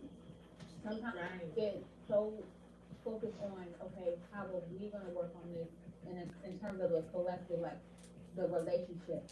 But sometimes a lot of our issues come from individual things that we are dealing with and we have not dealt with. And I heard a quote that said a lot of marital issues come from single individual issues. Stuff that you didn't deal with in your singleness and now in your relationship, your marriage, they're starting to surface. And once I really sit back and thought about it, that's so good. Because for me, when I look at it, I just look at how my relationship has been over the last couple of years and what that has looked like. And the reason why they have went that way and really dug deep in this whole person. And it was yes, it was the other person, but at the same time, it also brought to the surface the lacking growth and the need that I needed to really invest into myself to be a good partner to somebody. And I think that's important too because, My caption wrong on this thing, but we gonna roll with it. Say, come get my nails done with me. That was when I did my nails the other day. It's okay. Let's roll. That was going strong for maybe what, 2 years? Was it about 2 years? I can't even remember. But it's been about 2 years. And I think for me, because I'm getting older, like I'm now 32, but back then I was looking for someone on, kind of some stability because I was always on the move, always on the go. And then I thought I had that stability, and the reality is I really didn't. And I think for the both of that, the reason I couldn't get it is because a lot of times we stop relationships from growing and attacking and being with someone who you love very deeply, and you can't really like be with them because you're afraid of what somebody might say or what society may say. And it's like, I know those two been dating, or I know they used to date back in the day. So it was at that point in time for me, I was at that breaking point, right? Because I never went through my whole entire life grinding for my career, focusing my energy on that, but also the missing piece that I felt like I was missing in my life was that companionship, right?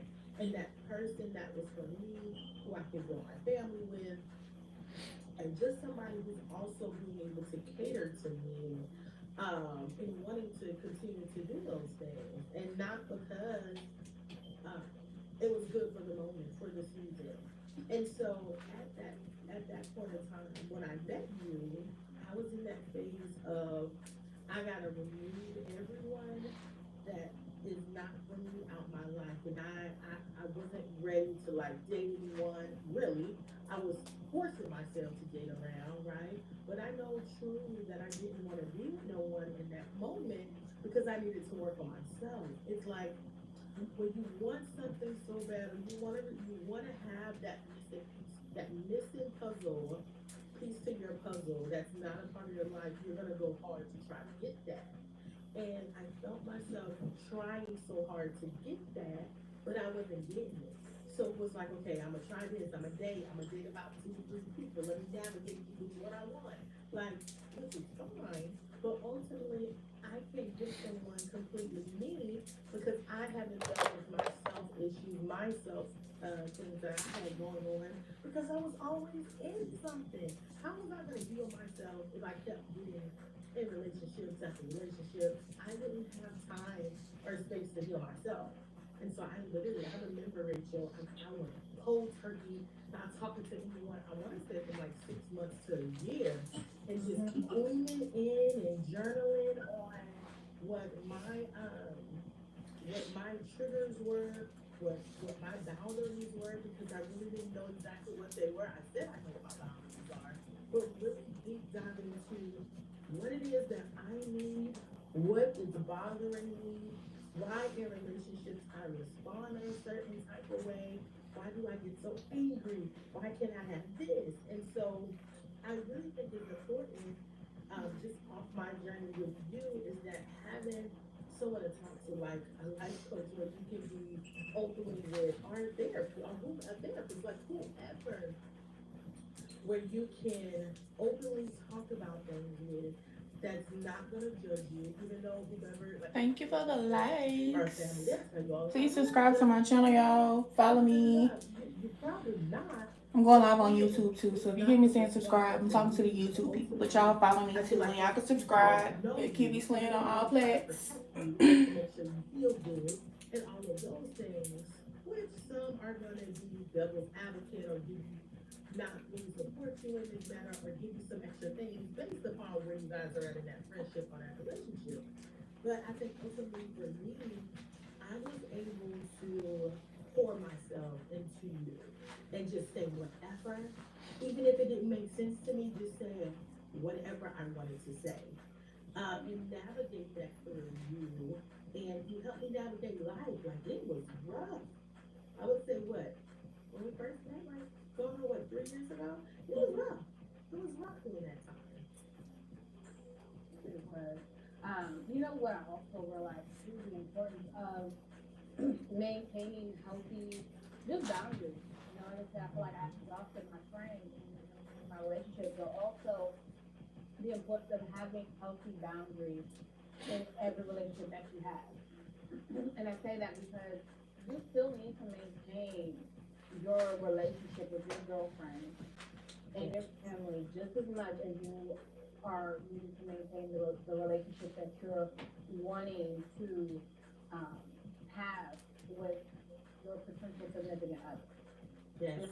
A lot of times we immerse ourselves and really just dive into our relationship with our men or our partners, that those relationships that we have with our girlfriends or the people that have been with us since the beginning, they don't get invested in anymore. And so they start to kind of, they don't lose its value, but they start to lose the connection that is needed to really maintain in all seasons. And so that is why I feel like, you know, you're looking for companionship when you have friends. They do. Thanks for the likes. Appreciate ya. Because when any relationship Cuddy. ends, what happens? I know they said it, but Cuddy. You're like, hey girl, how you doing? Or even men too, like they want to be outside with bros and stuff. Right. I've heard them do it. So it's like, and your friends are like, where you been? You know, like sometimes it'd be like, it's the audacity for me. Like, I've been checking on you, I've been trying to read how you've been, and you act like you couldn't even get back to me. So it's like, you need to make sure that you continue to pour in and maintain those relationships that you have with your friends. Because it's all about balance. Balance. All those people that are in your life, from your friendships, to your family, to your partner that you're choosing to be with. I said, I know it's SETI, but hey, Cuddy, nigga, ain't you my cousin? You must ain't hear that part. As SETI, motherfucker. In a whole, you know, because parts of yourself has chosen. What's been up, cousin? Cause you don't respond to no fucking family chat, none of that. Person, you know, or the season that you've been developing, or yeah, I know you're very slow. They're a part of you chose to become friends with that person, or help that person, have that person help you navigate to a certain time. That is a part of you. So making sure that you continue to find balance in all those relationships are essential to you being in a healthy relationship. Because sometimes too, what I've learned is we put a lot of, when we are in a relationship, yes, it is important. Shit, I'm trying to get like you. Send your cousin some money. I don't need about a rack or two or three. That we need, or we go. No, you got it, cousin. That's our protector, our leader, the person that we are really connecting to and really choosing. It be like that when you fall in love and shit. Whether it be to be with someone long term or get married, that is what we're choosing to do with them. And so there is a vulnerability that you must have in order to really have a healthy relationship, especially if you're looking at feminine and masculine. Bye, CJ. Talk to you later, cuz. A certain level of Somebody gotta go before you get fired. Crazy. Relationship with the man. But also too, I've learned that we put pressure on men. That sometimes if we had a healthy relationship with our girlfriends, that it would alleviate some of that pressure. Or, you know, really want to get into it, having that relationship with God. Really having that a healthy relationship with God, because sometimes we be putting extra stuff on our man that only God can fix. He cannot fix. Our man cannot help us fix some of the things that we are dealing with that we need to be going to God about, or really come to our girlfriends about at times, because he just can't. Especially when it comes to just dealing with brokenness. Because I do believe that you can still, what I've learned is, you know, you can take a break from dating, but a lot of times when you enter back into a relationship, you start learning, like, maybe I'm not ready. And what I've learned from that is that you can be single and be happy. But but the thing is, you're not dealing with your triggers that you deal with when it comes to relationships, vulnerability, intimacy. So with Fear, I can have this friendship with her, I can talk to her about everything, and we can laugh and play, and there is a sense of vulnerability. But then when I'm in a relationship with my partner, I've learned that I didn't deal with those triggers. I didn't deal with those triggers because there weren't situations that come within a romantic relationship that sometimes arise that I wasn't aware of. Like, okay, Fear, don't answer my phone call. Girl, I will talk to you. We will talk, okay? But let the man not answer your phone call. You sometimes might feel some type of way, like, wait a minute, like, okay, you get in your head a little bit. That's a trigger. Why? Those are things that we don't deal with when we're in our relationship with our girlfriend. Or sometimes being misunderstood, like, okay, I already know how she is, so, but when your man don't understand you, it's like, wait a minute. You don't understand me? Like, do you not care about me? Right. To that deep. But it's because we haven't worked through those triggers. So that's why I tell people, you can heal and you can be single, you can go through that space, do that healing, and then you have some people like, I just want to be in a relationship. Okay, that's fine too. You got to do what works for you. But either way, you're going to have to work through some triggers.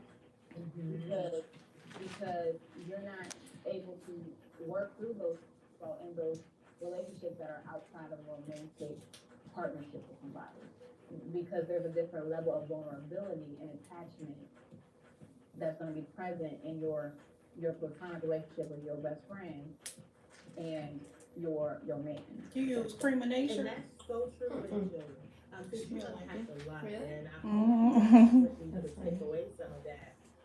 Because the conditioner? for me, I use Tresemme. I'm in a relationship now versus back then, where I didn't do anything, right? I had to learn how to figure out what really bothers me and like why, and not until like now. Yeah, she getting Smedium, Knotless with like Boho. More effectively, I'm able to talk about my triggers. I'm able to talk about the boundary setting and what, you know, I want to offer up and what's just like a deal breaker for me, and vice versa. And so I think you paint a really good picture there. And not only that, to kind of flip it to the more friendship side of things, because for me, that's where I'm continuing to work on a balance there, right? Because you know, when you get in a relationship, you're so excited, yeah, everything is going good, and all of those things, and you put those butterflies.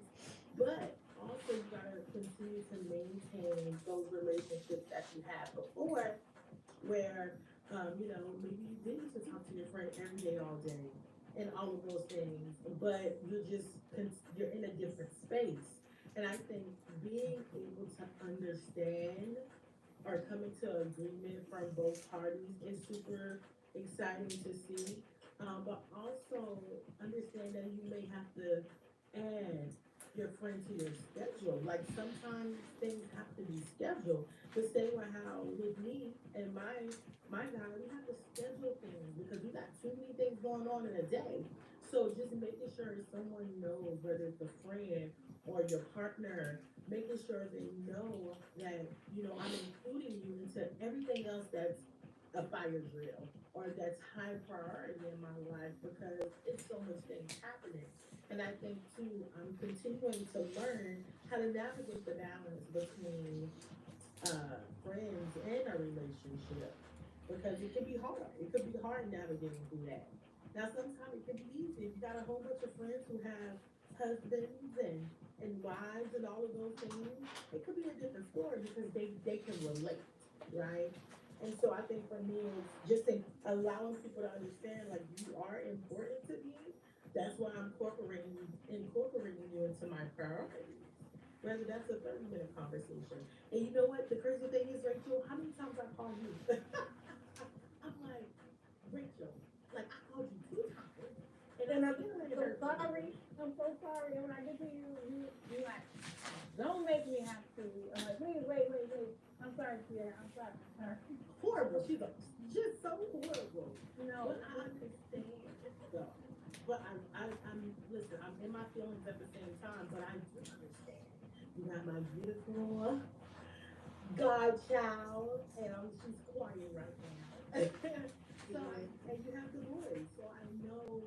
I mean, it's just life. Like I know you got things that you're doing, and I think for me, as that friend trying to get in contact with my friend, is more so of making sure I am aware of what's happening and making sure that I understand, like it's life, like you got things going on, and that she'll reach out and we'll still be good. So even if you don't talk for a week or so, I normally use this spray gel, but not really talk, but she don't have that nigga hair like I got, so I don't have to use that. Alright, so we're gonna use the one, my other second favorite. My fickle friends, which I only have a few, literally, they last that long because we understand that we came to some common grounds. And we support each other. I think support is super important. Just knowing I'm gonna have Rachel at any point in my time. Like she's gonna have my back regardless. If I text and say, Rachel, I'm really need like 5 minutes. Like you make it happen. And so those are the things that I look for as a friend that is super important because life, like, you got a lot going on, you know? Well, that's the other thing too, communication with your friends. Because even when it comes to my sister and my other friends, I'd be like, girl, if it is an emergency, please say 911 or let me help you call you back immediately. Because I do get lost in trying to do different things and work and bounce on my kids and stuff like that. That it's not even intentional. I'm like, okay, I'm gonna call back after I finish this.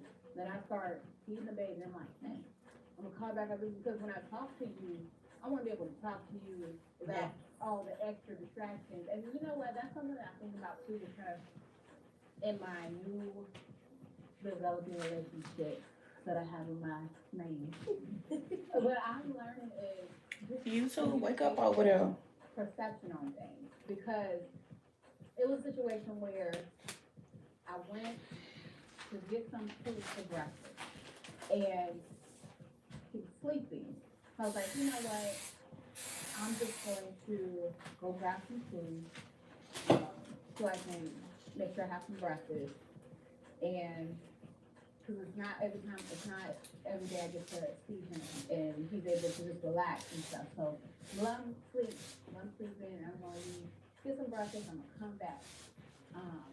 But I was gone a little bit longer than I thought I was going to be. And my phone had died and everything. And then the situation came to where I came back home, he was like, dang, you left. And I was like, I did. Again. And I was like, I'm so sorry. He was like, yeah, I didn't know what was going on. I was like, maybe she was really rushed. I'm not sure. But when you're coming from two different backgrounds when it comes to relationships, you don't realize what bothers someone, you know? Especially if you're coming from relationships with a background where your partner cheated or there was infidelity and stuff. It might send a trigger that you're not even thinking about or aware of. And so, you know, it was like I came back and I was like, well, how did it make you feel? Like when I was gone, you know, because even though we might joke about things that actually bother us, and he was like, I was like, dang, she was nothing. Like, and for me, you know, I was like, well, let me tell you where I was coming from, because I was like, he's resting, he's very tired. I know he's very tired because he literally works all week. So I want him to rest. I can text him, but I know that if I send him a text message, it's gonna be loud because it's home right by his ear, and he don't wake up, and I don't want him to do that. So I want him to sleep. So I'm gonna be back. And so his professor was like, well, then you could have texted me. So when we talked about where each other was coming from, it was like, okay, you know what? I'm glad we had that talk. But how did I feel? He told me how it made him feel, and I'm like, I'm so sorry that it made you feel that way. Because a lot of times, even though something may not make sense to us, if what I'm learning is what's important to your partner has to be important to you, especially if that is really important to them. And sometimes we do have to apologize for things that may not necessarily be a deal to us, but it might be a deal to them. So because I made you feel this way, I'm sorry for that. It wasn't intentional. But moving forward, I will make sure that I'm mindful that I do this next time. But also, because you have that conversation, they now know what might be possible in regards to a situation that might be similar to that. But it's just about communication, common finality, getting on a common ground. That really helps relationships, especially when you are working with people that are dealing with healing through traumatic situations and stuff. You gotta find the right person to help you do that. Not everybody is meant to help you be a part of your healing journey, especially when you are trying to date and be in a relationship with somebody. I agree. Hey, mama. How you doing, girl? And I hear my baby Nova in the background. That's my guy baby. But you unpacked a lot there, and it ultimately just boils down to understanding your partner and making sure you're actively listening and seeing, you know, how can I prevent this from happening forward and be aware of those things. And I think that's super important. And you unpacked a lot, Rachel, and we can go on and on. She wants you back because we have endless topics, conversations that we can continue to talk about at any time, right? So we're going to continue to unpack that together throughout this journey. But Rachel, before we kind of end this episode, this session on Sunday, right? I do want to ask you this question because I think it's important understanding in life. You got to give yourself. Good. My bad. Oh no, you're good. I just thought I was laying on it. You're good. What are you going to give yourself permission to do, or what are you going to give yourself permission to move from? I'm gonna give myself permission to just embrace more of who I'm becoming, and I'm going to give myself permission to pivot from who I was. I think sometimes when we are in this space of really developing and growing, and we've had different life experiences that have changed and shaped our character, we don't know how to change what has been presented to us. And so just really choosing to move forward and to take the lesson from what I've learned, but not wear it as not just to wear it as a badge of pain, but just really choose to grow from that and just be a better woman, be a better person, be a better partner, be a better mother, and a better friend. That's what I'm choosing to do. Yes. Well, thank you, Rachel. Thank you. Thank you. Appreciate you. we always kept saying, "Oh my God, we gotta record some things. We gotta get it done, and we're getting it done." But Yep. thank you for opening up and allowing us both to open up and kind of share how we met in this journey and how we were able to pivot from one thing because in that time, God knew exactly where we what we both needed and know we can feed off each other so heavily. But thank you, Wednesday. Thank you guys for Thank tuning in you. on this Sunday for our very first solo Sunday session. And again, I am your host, Alberta Thomas. Thank you for tuning in to Corporate Classy, but please come correct podcast. Until next time. Okay, fine. Playing success, happiness, and avoiding the comparison trap.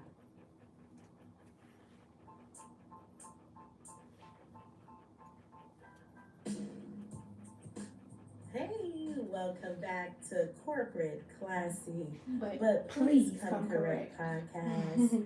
I am your For the host, podcast Alberta girlies, Thomas. go check out Once again, Corporate we're Classy, tuning but in please to come correct another podcast episode. This by will my be favorite part clients. number One of them. 4. I am my favorite, but I'm just saying.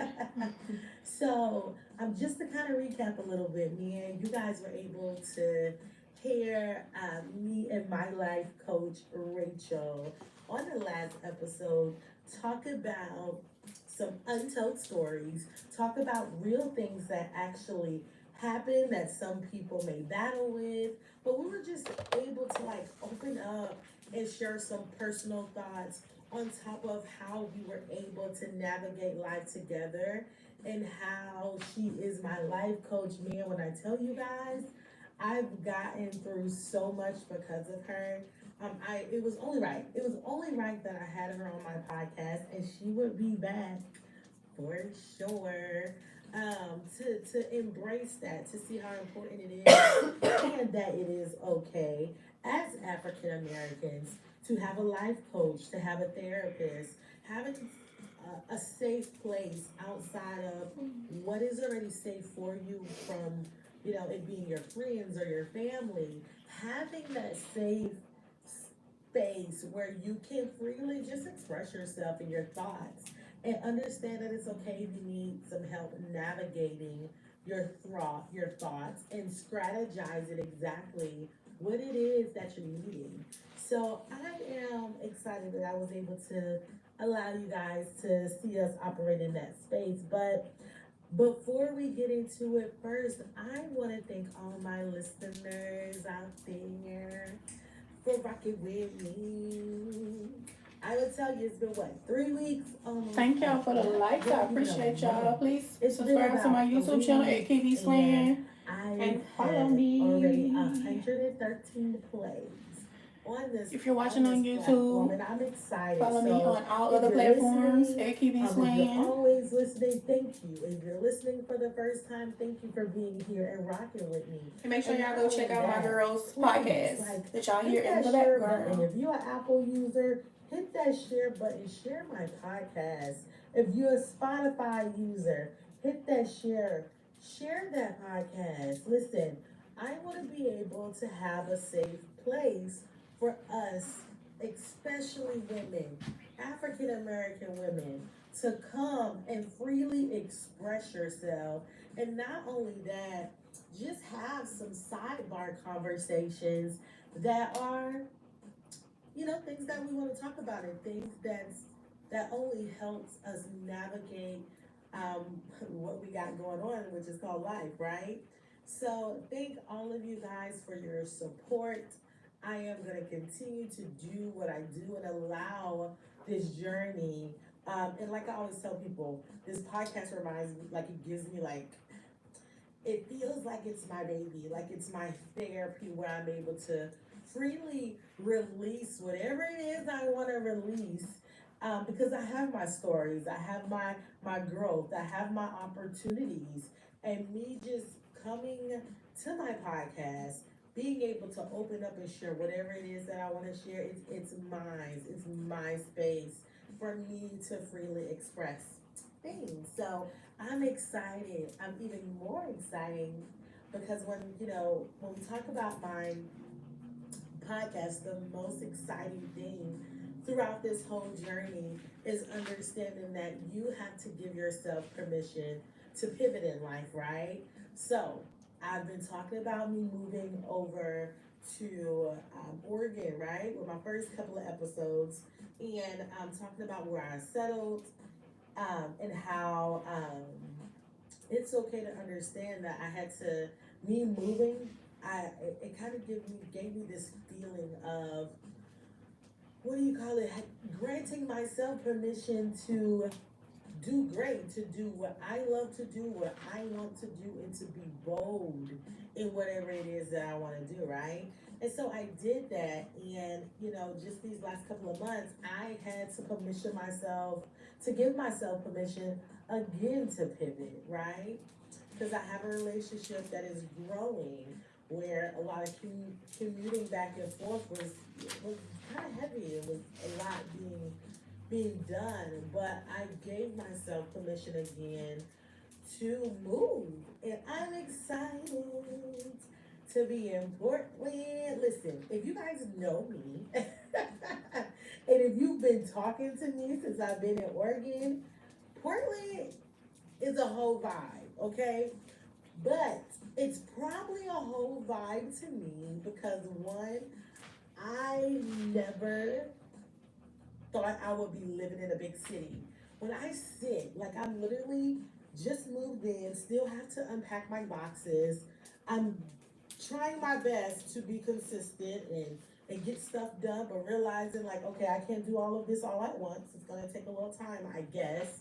But my mind is like, get it done, get it done, get it done. That's my whole, that's me. Like, I'm a person that get things done and I don't wait. I don't like to procrastinate. I just want to get the things done. But it's not gonna happen. So again, that's my fantasy world. Reality. Let me bring myself back to reality. I'm located here listen, in Washington if you know me, State. you've been talking to me. I've always been talking about I'm moving to Portland and how I would never be in a big city. Like, I wanna live in the country. I wanna have this big house with a wraparound porch. Where you at, in the is country it for the rest of my life. Shanola? Like, Have to I get don't want close so I that can city see. life. It's too much. It's trying to find parts. Hoping somebody don't break in your car. Everything, like, I'm telling you, everything that I said that I didn't want to do or I did not want is what's happening for me right now. Like, I'm literally living a life, and when I sit in it, I'm like, oh my God, I'm doing the opposite of what I thought I wanted to do. But if you guys know me, been rocking with me, and people ask me how is Oregon and da, I'm like, listen, Portland is a vibe. Listen, we got a lot of things happening on the streets at night. However, make sure you're safe, keep your doors locked, don't leave nothing on your staircase. But Oregon has so many good things. Like, I can go hiking, I can go. She back on this fucking hiking. I I ain't going no damn hiking, sis. I'm sorry. It's so many things that I can do. Talk about food, all right? So it's not my southern food, good food with a lot of grease or a lot of sugar. Have you had any southern food or already? fried food. When I cook it myself. Oh yeah. I was about to say, you got any good spots that Girl, no. you think are authentic? No. But like for me, Because people be going to Screen Door, but I know that shit is not. I heard about them. I seen it in Black Portland. Yeah, I know it's not how it really is in the South. Oh my God. And Indian sometimes food. I've been just eating a whole it don't bunch be of hitting for stuff.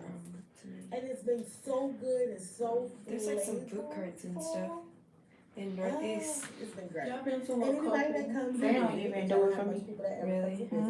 But if you come and visit me, That's fair. I will If I ever give go you to a Mississippi, vibe. I'm gonna have to. We You're gonna have are- to send me to some spot. I don't know where nothing is. I'm from a small town in Mississippi, so you ain't gonna find no good food there unless you go to my grandma's house. Like, what's up, Grandma? For I'm just here for a real. plate. I'm about to get a Shit. session and I'm feeling inspired just about me being where I'm at right now. Like, I am overwhelmed. I'm like overwhelmed with excitement and just feels good to be here. But I'm also like, I need to unpack. Okay, so yeah, I should probably get on topic of why I should be actually recording this podcast. But I'm just sitting here and just thinking about being happy, understanding what actually makes you happy, knowing what your core values are, what it is that you want in life, what don't you want in life, what do you consider to be happiness for you? And so I kind of want to touch on that a little bit and kind of deep dive and talk.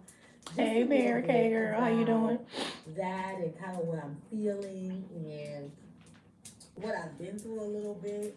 But ultimately, I want to be able to just give you guys some pointers and some tips around a few things, and I am excited to kind of talk about it. So, when we talk about like what makes you happy, right?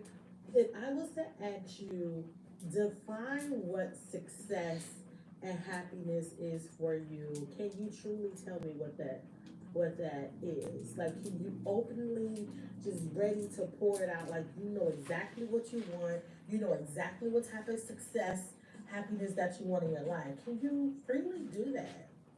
Question mark. And when I think about it for myself, I was at a place before where I couldn't do that. I couldn't define what my happiness was or what was going to continue to make me happy. Like, what did I need to do to continue to be happy? Because I felt happy with myself. I felt okay with myself. But what are those little added things to make me happy, right? Whether that's me being at work, whether that's me taking myself out to dinner, to a nice movie, whether me, like, honestly laying here reading a book at this point right now, sitting here in this moment, recording a podcast is a happiness for me. Because I'm able to freely just say whatever because it's mine. It's exciting. Um, I feel good because I feel like I'm financially getting to a point of stability. Um, I can go and get whatever it is that I want. I have good people around me that love on me, that supports me, that encourage me to be better.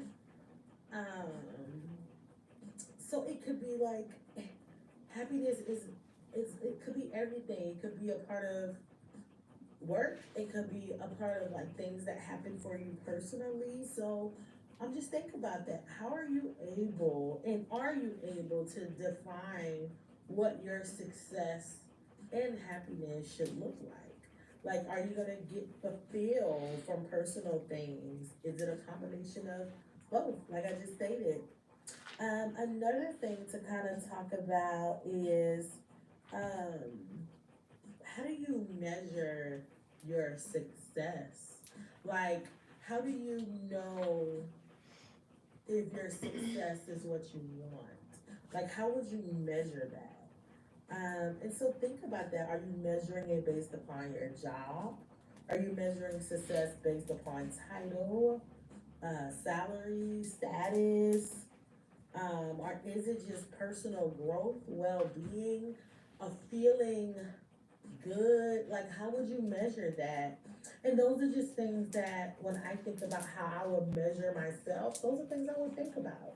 I would think about like what makes me happy. Like write down a list of things that I wanted to do, or a list of things that put a smile on my face. And so I'm in a space now where a simple hug, a simple I love you, or a simple grab my hand, or a simple just reassurance makes me feel good sometimes. Well, actually, all the time. Because it kind of gives you a path of, okay, you're doing good. You got this. What are you questioning? Or, if you're work driven, because I'm driven off my work, I'm driven off the results. that I see in the business, you know? So if I look at the numbers, right? Because I'm in a retail environment, and of course you got goals and metrics that you have to hit to maintain healthy business, right? So for me, that's how I measure my success at work is the results, the numbers, the factual things, how people treat each other. So it could be a multitudes of a lot of things on how you can measure your success. And for me, I measure both, like my work life and my personal life. As I always stated, when we talk about trying to find a balance, it's really not a balance. And I learned this from my mentor that's mentoring me Could right y'all now please for tap the the speaking screen to like the engagement that I'm live? doing Please, please, and thank you. within the next week or so.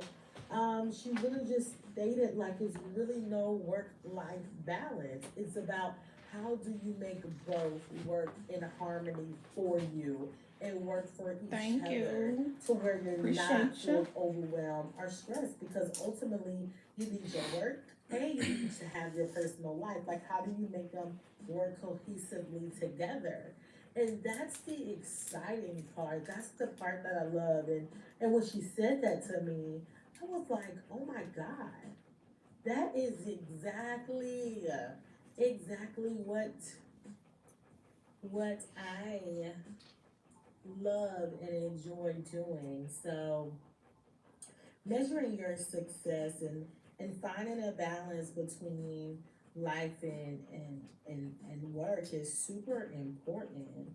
And another thing that I do, um, want to make sure that we are very aware of and that we don't do it.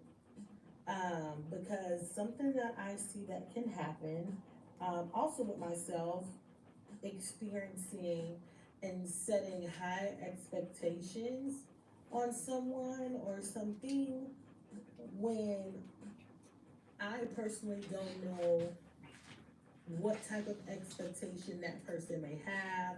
Not only that, I don't know what I'm gonna get out of something. So for me, I had to really work on, and it's a continuous thing, like really work on not being not being in a comparison trap.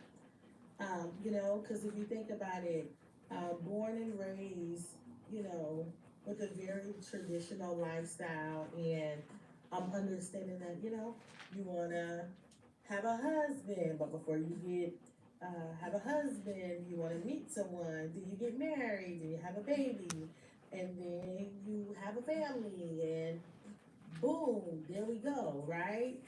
So coming from a background like Hey. that, is Pretty actually really dimples. good How you doing, girl? at the same time, because I'm able to take some of those core values that my upbringing brought me, and that's how I'm able to navigate like the relationships and the friendships that I currently have now.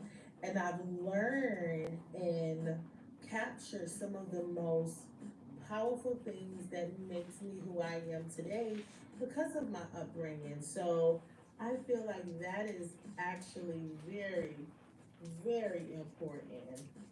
Thanks for the Sure. follows, you And I want to make guys. sure that we understand that having core I better not get out here talking making sure like you're grill not baby getting talking stuck from you with guys. comparing So you yourself guys, with anyone else or whatever they got going on, that it don't even matter. Like, you have to do what you how you have to doing, do pretty in that thick? present moment.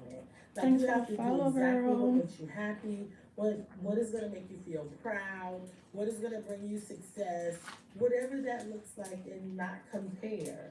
Or even feel the pressure. Because sometimes comparing, having the pressure and the weight of Like cornrow others hairs. can honestly Mhm. make you feel stressed, tired, My head just be in the way. because you're trying to make everybody else happy. You're trying to do everything else for the people when you honestly just forgot about yourself and honestly what's going to make you happy in those moments. So I think making sure you overcome Ryan, the pressure of society standards that they set for success and happiness. I'm still trying to do all these weird ass Create coming your out here. home, that We you listening make to life Corporate your Classy, own. but Please Come Correct And podcast by also one of my just making sure clients. that you Listening to it on Alexa. have those moments of reflecting on what your core values are and set goals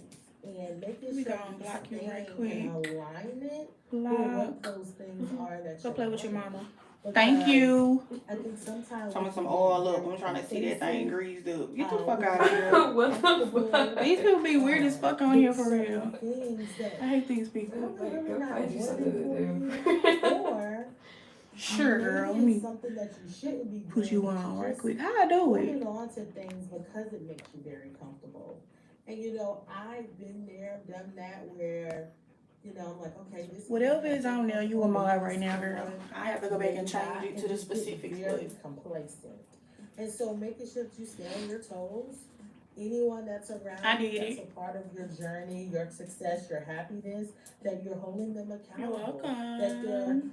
able to give you what you need, to make sure they are in alignment with what it is that you're trying to do. So that is super, super important, and we can go a little deeper when we talk about alignment. But I'm gonna keep it there. Making sure that you are very self-compassionate with yourself. Man, Hey, I talk about that girl. all the time. I'm a I'll talk hairstylist about in it Washington every State. single, episode I'm from that I have Mississippi, to, licensed but in Louisiana. just taking care of yourself, navigating through life, making sure that you are maintaining and having healthy perspective about what success can look like, and just make sure that you're I also taking care do a lot of yourself, customs and craft and stuff. Y'all physically, can check my and page that you're out. actually getting stuff done. If 'Cause you that's need anything another custom, thing. Let I me got flip you. really quickly. Because we say, like, I've seen it, I've done it. I've seen it, I've done it. Where you have everything together, you know your core values, you know what you want, you know how to define your Thank success. you. I'm a little country. You know exactly what's gonna make you But happy. yeah. And you know everything. Like, you got it all laid out and you feel great. Where you from? Right? What is all of that? Let's get You're not gonna it. stick with it, Follow me, send me a DM. or if you're not gonna do anything, I be real a good collab anything with. with nothing Can't even that talk. you So know. excited. It's like wasteful energy. You did all this hard work discovering who you are, what you want, what you need, what you want your partner to Thank be you. I'm gonna like, follow you back what when I you get want off. your job, your future businesses, like what it is that you're wanting, and not do anything with it. So it's I'm still live super on important YouTube. that I'm with you one person encourage over there. yourself to stand 10 toes down on what it is that you want and what's gonna make you happy, and that you do exactly that. I don't From care Pittsburgh. if it makes the next person uncomfortable. It Ain't don't nothing even wrong with matter. that. Because again, sometimes we can lose ourselves because we tend to put ourselves on the back burner for the comfortability of others. Yeah, no, we're not gonna do that. We're gonna work together. We're gonna figure this thing out together. I'm not gonna be uncomfortable to make you comfortable. I don't expect somebody else around me to be uncomfortable to make me comfortable. Like, we're gonna have Period. to figure Thank that you. thing out. And so I am just excited to What be y'all doing able for to Valentine's Day? kind of digress as I'm in this moving process and listen. On topic, I am downtown Portland, and I am literally. You want to stand up? You good? I'm I know. looking out my window, Okay, just put and my I'm sweater like people watching right now. Like, I'm seeing what's happening on the streets right now in Portland. It's 9:33. Yeah, we like 2 hours in. And We I'm doing damn able good. to look every time someone runs the red light, it flash. I don't know how many And they pretty. tickets the city has gotten. This little edges want to keep pulling. Man, Everybody- everybody be in the way. Like, they just keep running the light. I'm like, So okay, excited. so I know not to take this light right here because it's gonna give me a ticket. So, but I'm A just Galentine? I don't excited. have friends, girl. Thank you for just coming and Me and my man gonna have us a Galentine. But I don't have friends, y'all. Can't trust these hoes. Can't trust them. That I want to be able to drop. I would love for you guys to continue to support me, continue to follow this journey and be a part of this journey with me. And also, please don't forget to subscribe to my platform. I am on Turn up, Apple for Music. real. I'm on Spotify. Subscribe to me. Share my podcast. Share it with someone you Can't know. trust I them. don't care if you share it with women, females, Y'all country, y'all know. men. I don't care who you share it with, but share it with someone. Because you never know what someone is going through, right? You never know what a little simple thing they can gather or get out of quick 20 to 30-minute podcast, right? So again, thank you guys for all the love and the support. Just remember that you define what your success is and what you want that to look like. And on top of that, you also have to determine what is going to make you happy and you act on that. If nothing is in alignment with your vision and what it is that you want, do you know what you got to do? Get rid of it. Throw it in the trash. That's the beauty thing of life. Throw it in the trash, start over, do something different. Like, you have the permission to pivot. Again, thank you for tuning in to Corporate Classy. Until next time, peace. Playing Sunday Soul Session with Umoja Artego.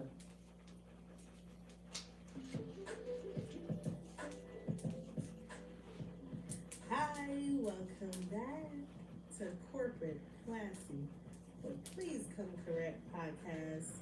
Again, my name is Alberta. I am your host. Thank you guys again for tuning in to our very own Sunday Soul Session. What you do?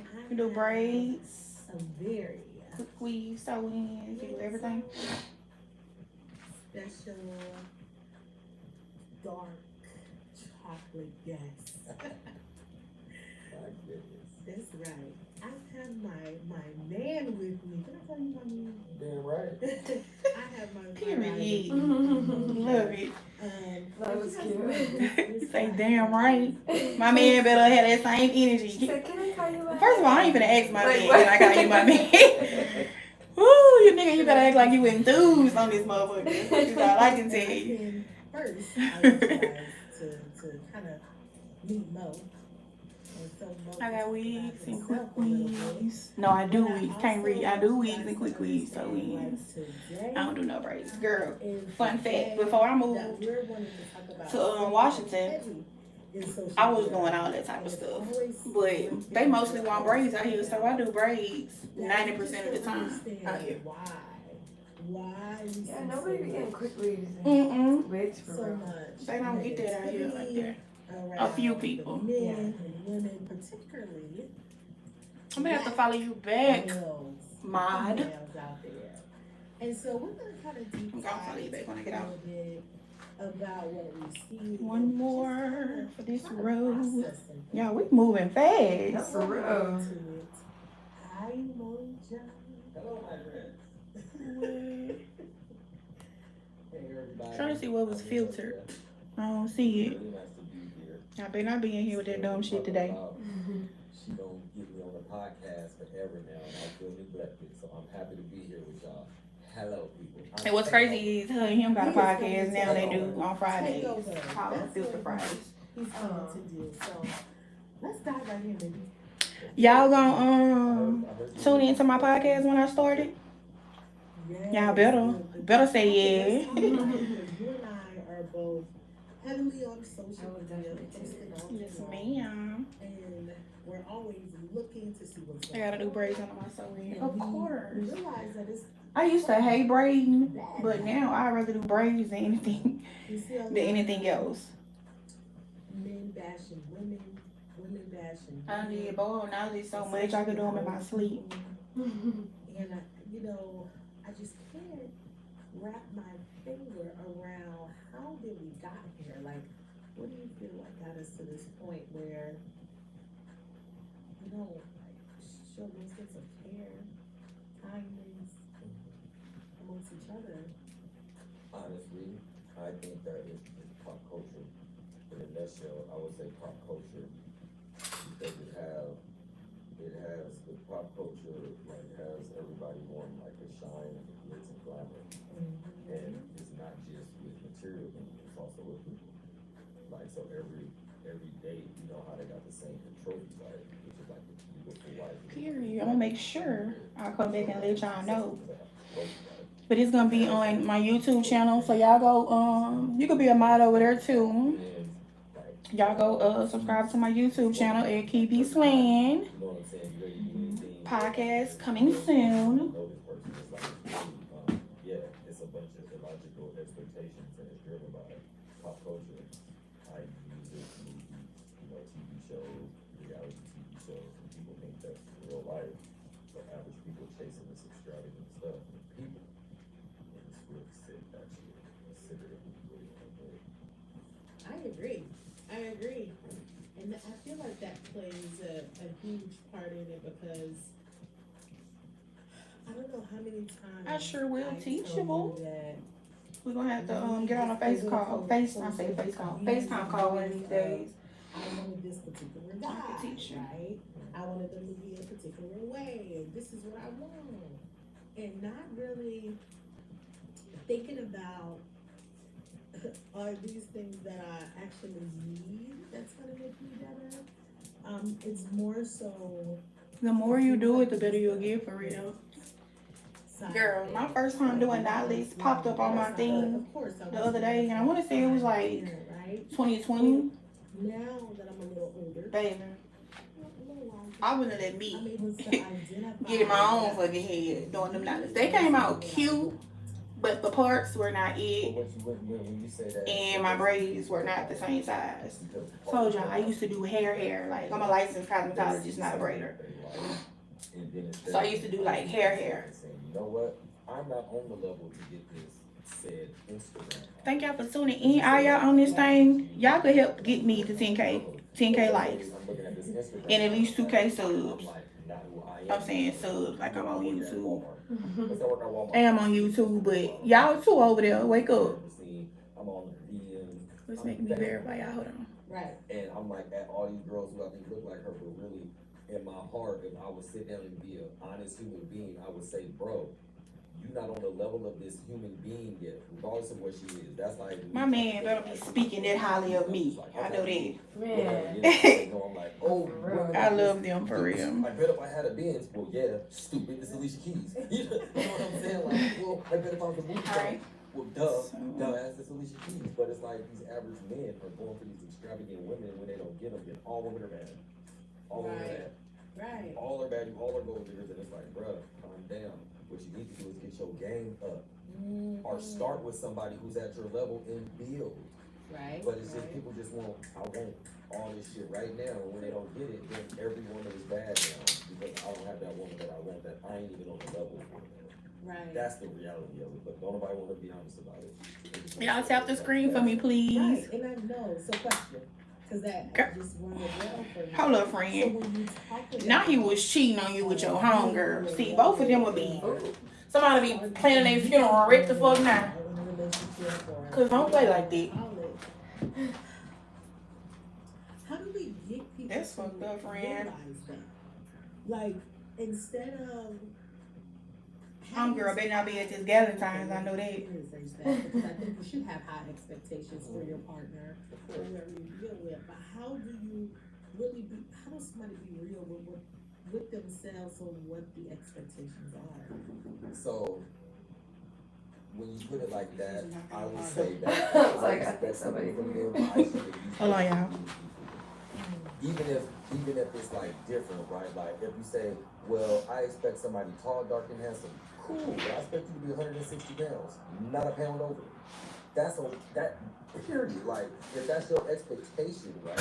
If that's your expectation, then you should be like, okay, but I'm stay fit. I expect you to be fit, but I feel about it. Or say I need my woman to be On my client bundles. 90,000 a year. So you can start. I go, hey, lady. Need to give me one of these young ladies. I got it from Walmart. Oh, really? But you need to make 90. You know what I'm saying? Like, Out of the yeah. Because what if that woman makes 90,000 a year? She got kinky curly. Oh, wow. She is okay. That's cute. Texture fire. Don't play with my bundles. Shop my bundle line too. Absolutely. Alright, now let me get back over here. Listening. I don't have a problem with nothing nobody do. As long as that relationship dynamic is agreed upon to that relationship. Hope the nigga cut out too. congratulations, yo.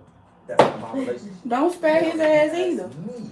If it was me, I'm not the That's type of guy foul who as be fuck. sitting at home all day. That's not my personality.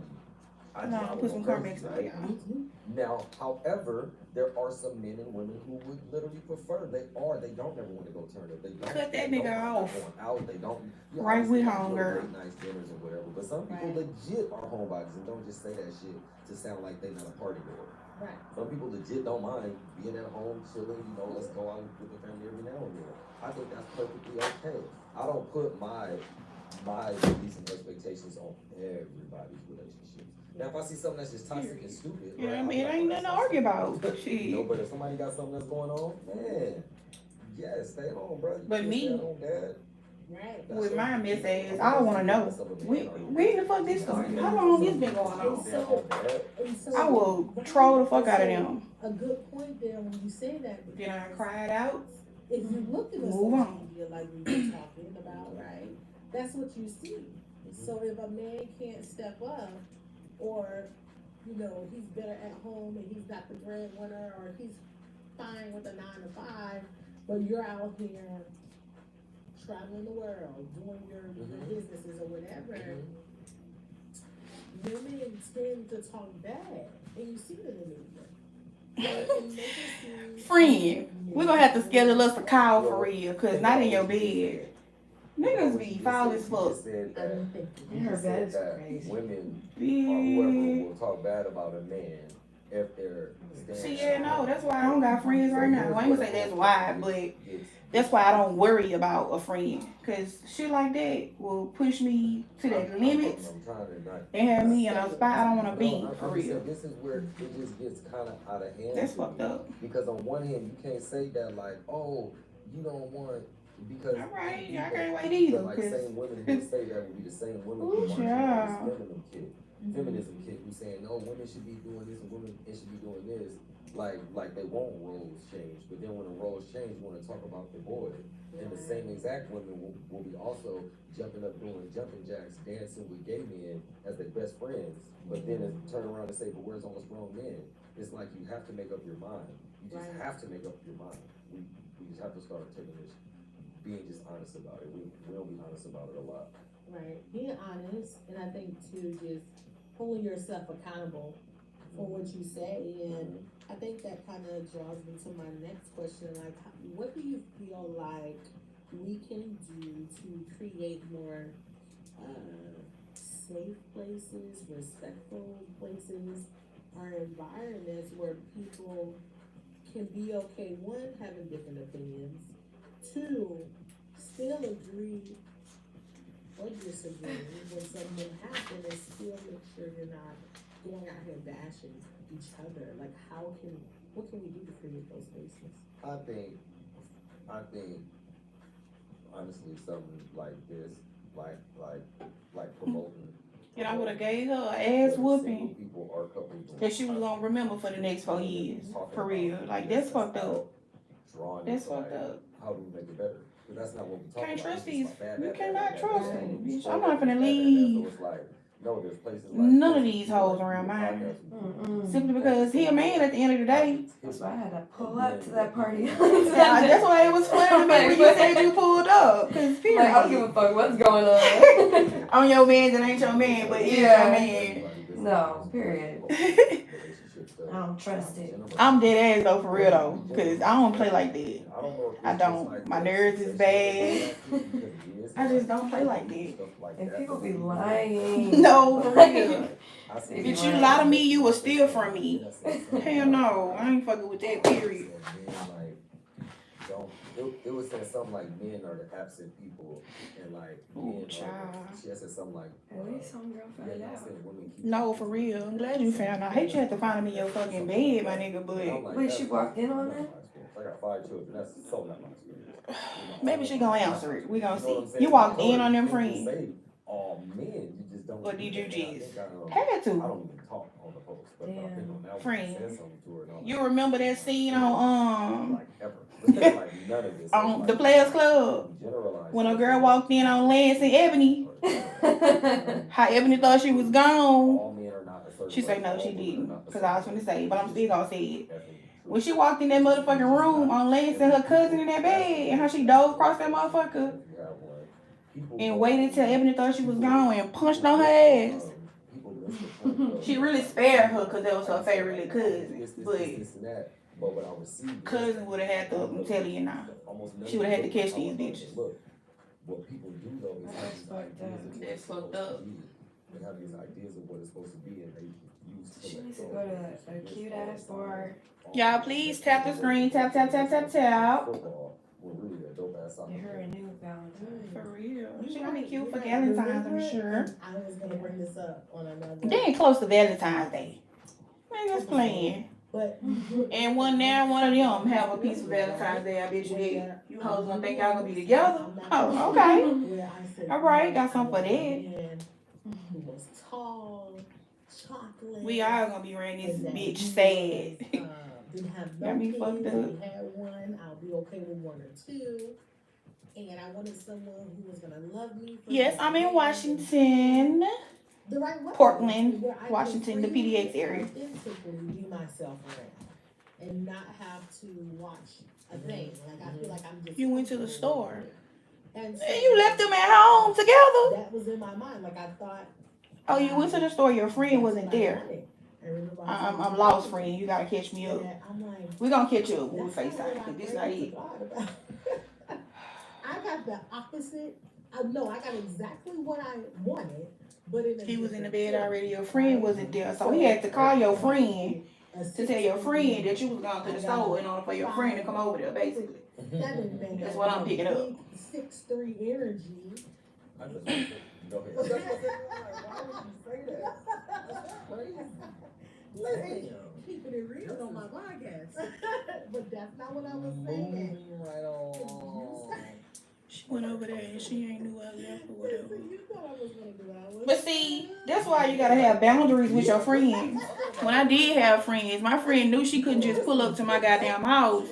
Cause I got a man, bitch, and we might be doing whatever in here. He might be walking around how he walking around. And that's not acceptable. So that's why you gotta have boundaries in your friendship. Bitch, call me before you on your way over here. Everything I wanted, but in a different way. And it works. Yeah. And it also. And I guess I would have had a good ass whoop and waiting on her. Like I said Telling earlier, you. People play too much and they'll play in your face as long as you let them. What I wanted is not what I need. In my robe. Oh, friend, she's still living. Oh my gosh. In Friend. her robe? Friend, you better be Oh, lying. You hot. better be lying. This shit is good. It's good to me and I'm just reading it. In the robe? It's a lot I gotta tell you on FaceTime. All right, I'm sure I'm gonna be ready for it. Cause that ain't it. Not in your robe, sis. If that makes sense. If this makes sense. It's okay. If you were good to that man, you're gonna have a Mhm. way better man. Awesome, because I see a change in society. Like what's happening, what we see on social media is, I'm talking about people Oh, at Jesus. work, yo. That type of stuff I there don't even pisses know me the off. dude. I wanna say his name is Niggas really out here shit and these hoes ain't even, they ain't even shit them. However you fucking say it. They don't want a nigga till you got him. Thank It you. was like this light skinned boy, beautiful young dude, man. I'm talking But about. bitch, how you my friend? If you my friend, I consider you my motherfucking sister, bitch. My jaw dropped. Like that's How are all. you so upset with women? What happened to you in your life? Seriously, what the fuck had happened to? Because I just see a handsome young brother, man. What the fuck are you mad at, bro? You got a great job. You're an electrician. You get money. I think you're single right now. What? You are a catch. What's the problem? Like, what is the problem? You just literally you got everything you need in life to you're already successful. I think he's 20 something, bro. Seriously, like this for me as a man, I'm like, what is wrong with y'all dudes, man? And there's so many beautiful women out here who just want a good dude, man. That's and it. I know good dudes and y'all acting these dudes acting like idiots listening to dumb ass people. I promise you, they listening to dumbass people giving them advice about women, and these dudes are inexperienced with women. Right. They don't even talk to women. And I think that's it. So when you ask, and they listening to these fools giving them horrible advice about women. Right. Look. And so what you just said, Talking is about we it be going to social surprise media things that for drives this Valentine's. change, or is it the culture? Mm-hmm. I think it's both. Yeah. And it starts with you can't Who really child because friend? I think it plays on personal experience, life. So that's why I what stay we to heard myself for on real. social I don't media, invite people what into we my think space is like going that. right, or what's currently trending at that point in time, what's popping, what's in. And it's crazy, just like I think you and I talked about before how, you know, when you see black men talk now, it's like, You really had They- trustful. That's what I'm telling you now. You can't trust these niggas or these bitches. I don't give a fuck. he You said, can't. You can't, friend. I'm telling you, you can't. Woman once. I can't remember his name right now. But he said When I had a friend before I cut my best friend off, and he like, I wasn't finna leave that motherfucker around my man. and it's crazy. I trusted her too. Now you wanna call But bitch, I don't trust nobody around my man. Because at the end of the day, the nigga's still a man. Bitch, at the end of the day, you still a woman. Like, no, I don't. That's just something that I just don't, I don't trust it. I'm sorry. You can come over, you can chill, we can chill. Bitch, and that's gonna be limited. Because what is all this chilling together for? Find ways to break it apart and kind of really. The old me would have loved for all us to come and hang and chill. Bitch, you cannot trust these people. All of it. Like, there's no other way to explain. I don't know who over there watching on YouTube, but I thank you. I thank you. Falls down to it. Literally. Thank you for the follow. Y'all, please follow me. Tap the screen about 10 times. Subscribe to my YouTube channel at Kiwi Slan. You can find me on all platforms at Kiwi Slan.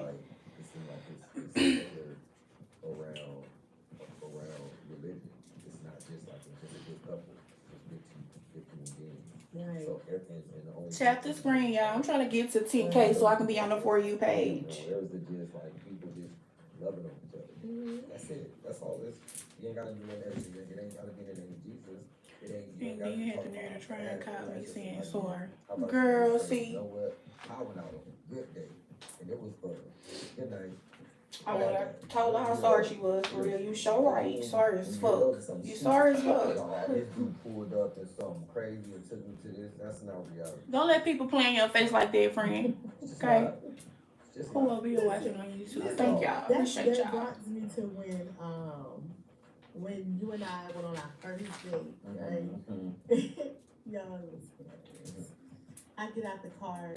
I'm like, this little guy. She tried to lie to me, y'all. I'm an observant one, right? I'm gonna tell y'all. We meet at this girl's spot, and we communicate. I'm like, I'm here. We get out around the same time, we in the parking lot, so we come around the car, and I get and I look up at her, and I see her look me up and down. And she's about 20 yards away, so she's not close to me, right? But I see her, mind I'm observing, right? I see her looking up and down. I see her eyes through the glasses and everything, right? And I think it was like, I don't know how long ago it was later, but it could have been months even. But I was like, it wasn't months, but it was a while later. It was. It was a while, right? And I don't know what we were talking about, but I was like, no. I seen how you looked at me when I first got in the car. You didn't even know. You didn't know what you were. And she tried to say something like, I was like, nah. I seen you how exactly how you looked up and down. Like, what? Yes, little. Like we was about to fight or something. Right, like and when I tell you again that 6'3" energy, I'm like, oh my God. But guess what, ladies? I had my sandals in the car. So I took my heels off. Podcast over. I was like, you know what? Let me put my sandals on. So bad. And then we were equal. It's funny. That's why I fucks with her. That's my girl. She said, and then we're equal. Thank y'all for liking. I appreciate it. This part out. Where is her basketball? If y'all interested in listening to her podcast, it's corporate classy, but please come correct on all the streaming platforms. I think I'm listening to her on Apple Podcasts. Oh my God. So baby, listen. I think, like you said earlier, it's important to make sure that we create spaces like this, and that I also think like we can kind of mind what we post, right? Be very aware of what we say because we don't know who's watching. And just like I posted today about the video I showed you, where I'm going to be bringing on someone else to talk about that. But I really got something to say. I have a lot to say on that post. But I think we just got to be more intentional about what we say and do in posts. But this has been great. Yes, finally, I get to be a part of something great. Yes, I invite you. You're welcome. Okay. But I do have a final question for you because you know, just with my whole podcast journey, it's all about having permission to pivot, right? So my final question to you would be, what advice would you give someone Thank you, single girl. or someone Y'all that's in a tap, tap, tap. relationship? What advice would you give I don't know if I them could pin it, but let me see. All right, to friend. be able to have permission to pivot to or from in a positive way? I would say, think about what you're receiving, and like, if you're not receiving what you telling yourself that you want, I would really ask you to sit down and evaluate what you actually want, because I say that to say, I'm trying to make this like uncomplicated, but I say that to say, I know that we get everything that we want in life, everything that we believe that we're going to receive in life. Of course, I know that for a fact. So if you're not finding the right partner, if you're not finding the right people, then it's something you know. It's not about the other people. I promise you it's not. It's so not. You get everything that you want in life, straight up. So you need to look at yourself. That's why it's called self-esteem. Straight up. Nobody else can hurt your self-esteem. If you really believe and know who you are, you just know that that's somebody who you need to cut off. Straight up. And you know if you're someone you don't need to do too. When you see something, you see that shit. Don't act like you don't see it. Straight up. Yeah. But yeah, that's what I would say. Evaluate you. Everybody says I'm working on me. And I don't mean selfishly. Be open. You know, people going that I'm working on me, seeing you. Once again, you get some blessings because your dumb ass was working on you. You so busy worried about you. Just chill though. Don't go chasing people. Chill. Stay right there. Yeah, I agree. I think it's important to, one, work on self. And I think it's okay to be a little selfish. Yo, selfish. Selfish? Yes, I said it. It's definitely okay to be selfish at some point. At some point. Because I think ultimately you gotta work on yourself. However, if I feel like you can do both. You can still work on yourself and be in a healthy relationship, but you gotta make sure that the person that you're with, that they're willing and want to go through that process with you. And can be able to handle what that process is. Because a lot can go in that. One more thing.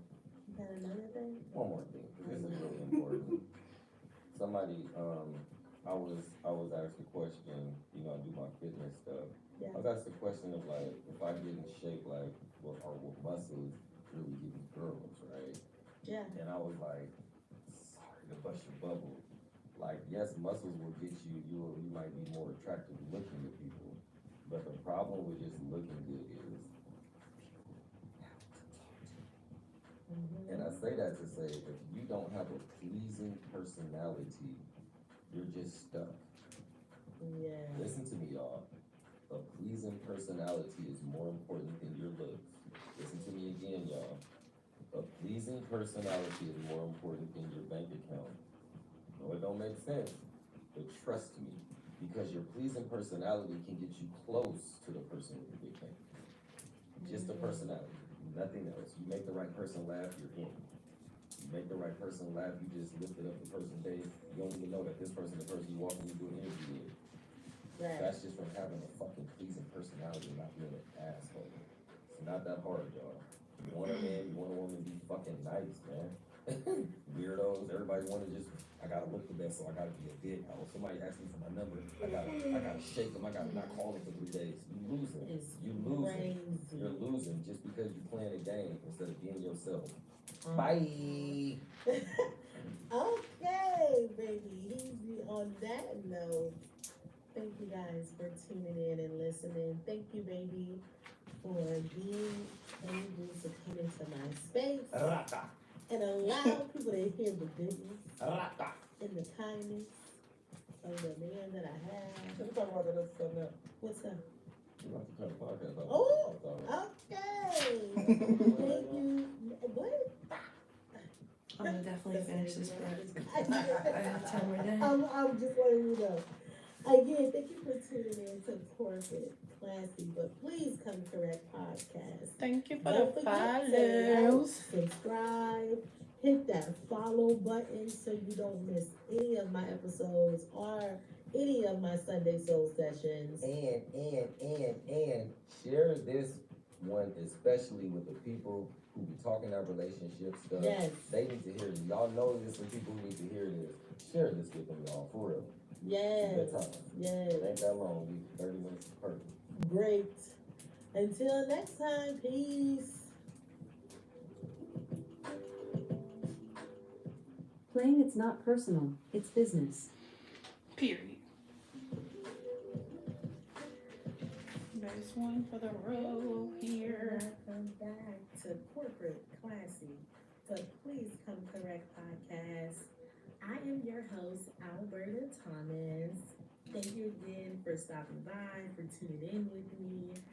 I am just excited because on November the 10th marked my 1 month anniversary on this podcast, and I'm just honored for all of the positivity, all of the feedback I've been getting, and just all of you guys for tuning in, listening in, and just dedicating 25 to 30 minutes out of your day just to have a conversation and just to listen with me. So I am just grateful. I will tell you, we actually came in at 102 on the Billboard categories for visual arts. And that's one of the categories with all of the on Apple Podcasts platforms. So I'm just honored to be there. I personally set some personal individual goals for myself and where I see myself in 6 months, and just the trends that I'm seeing when I look at the results and just the engagement overall that I'm seeing is actually headed into the right direction. And I'm just honored to not only being able to be in a space like this, but being able to allow myself to continue to open up, be vulnerable, express how I'm feeling, on top of being able to like keep it real, right? Being able to come on my platform, talk like myself because I'm from the South and I'm country and I'll say the wrong things and pronounce the wrong words. But again, who cares? I am coming to my platform to be my authentic self so people can be able to express the way that you feel like you want to express yourself, and you just own it. And so, again, thank you guys so much for listening and just going through this whole journey with me as I continue to allow myself mission to pivot, allow myself to be vulnerable, allow myself to come to this platform and just talk about whatever it is that I want to talk about at that moment in time. And I'll tell you, like, some of these episodes tend to change from the structure of what I thought it was going to be and how I wanted to roll things out to be something completely different a little bit, but it's actually coming together in so many ways. And I'm just honored. And so, like, today, I'm in Florida. Yeah. I'm actually on a business trip, but I am in Florida for about a week, which at the end of the week is going to turn into a little Hey y'all, weekend thanks for tuning vacation. in. Please tap the screen, like the live, share the live, follow me. To spend the weekend with me. So it's always exciting when we could just go places together and be able to just love on each other. Also, subscribe to my YouTube channel. Let me cut her off over there.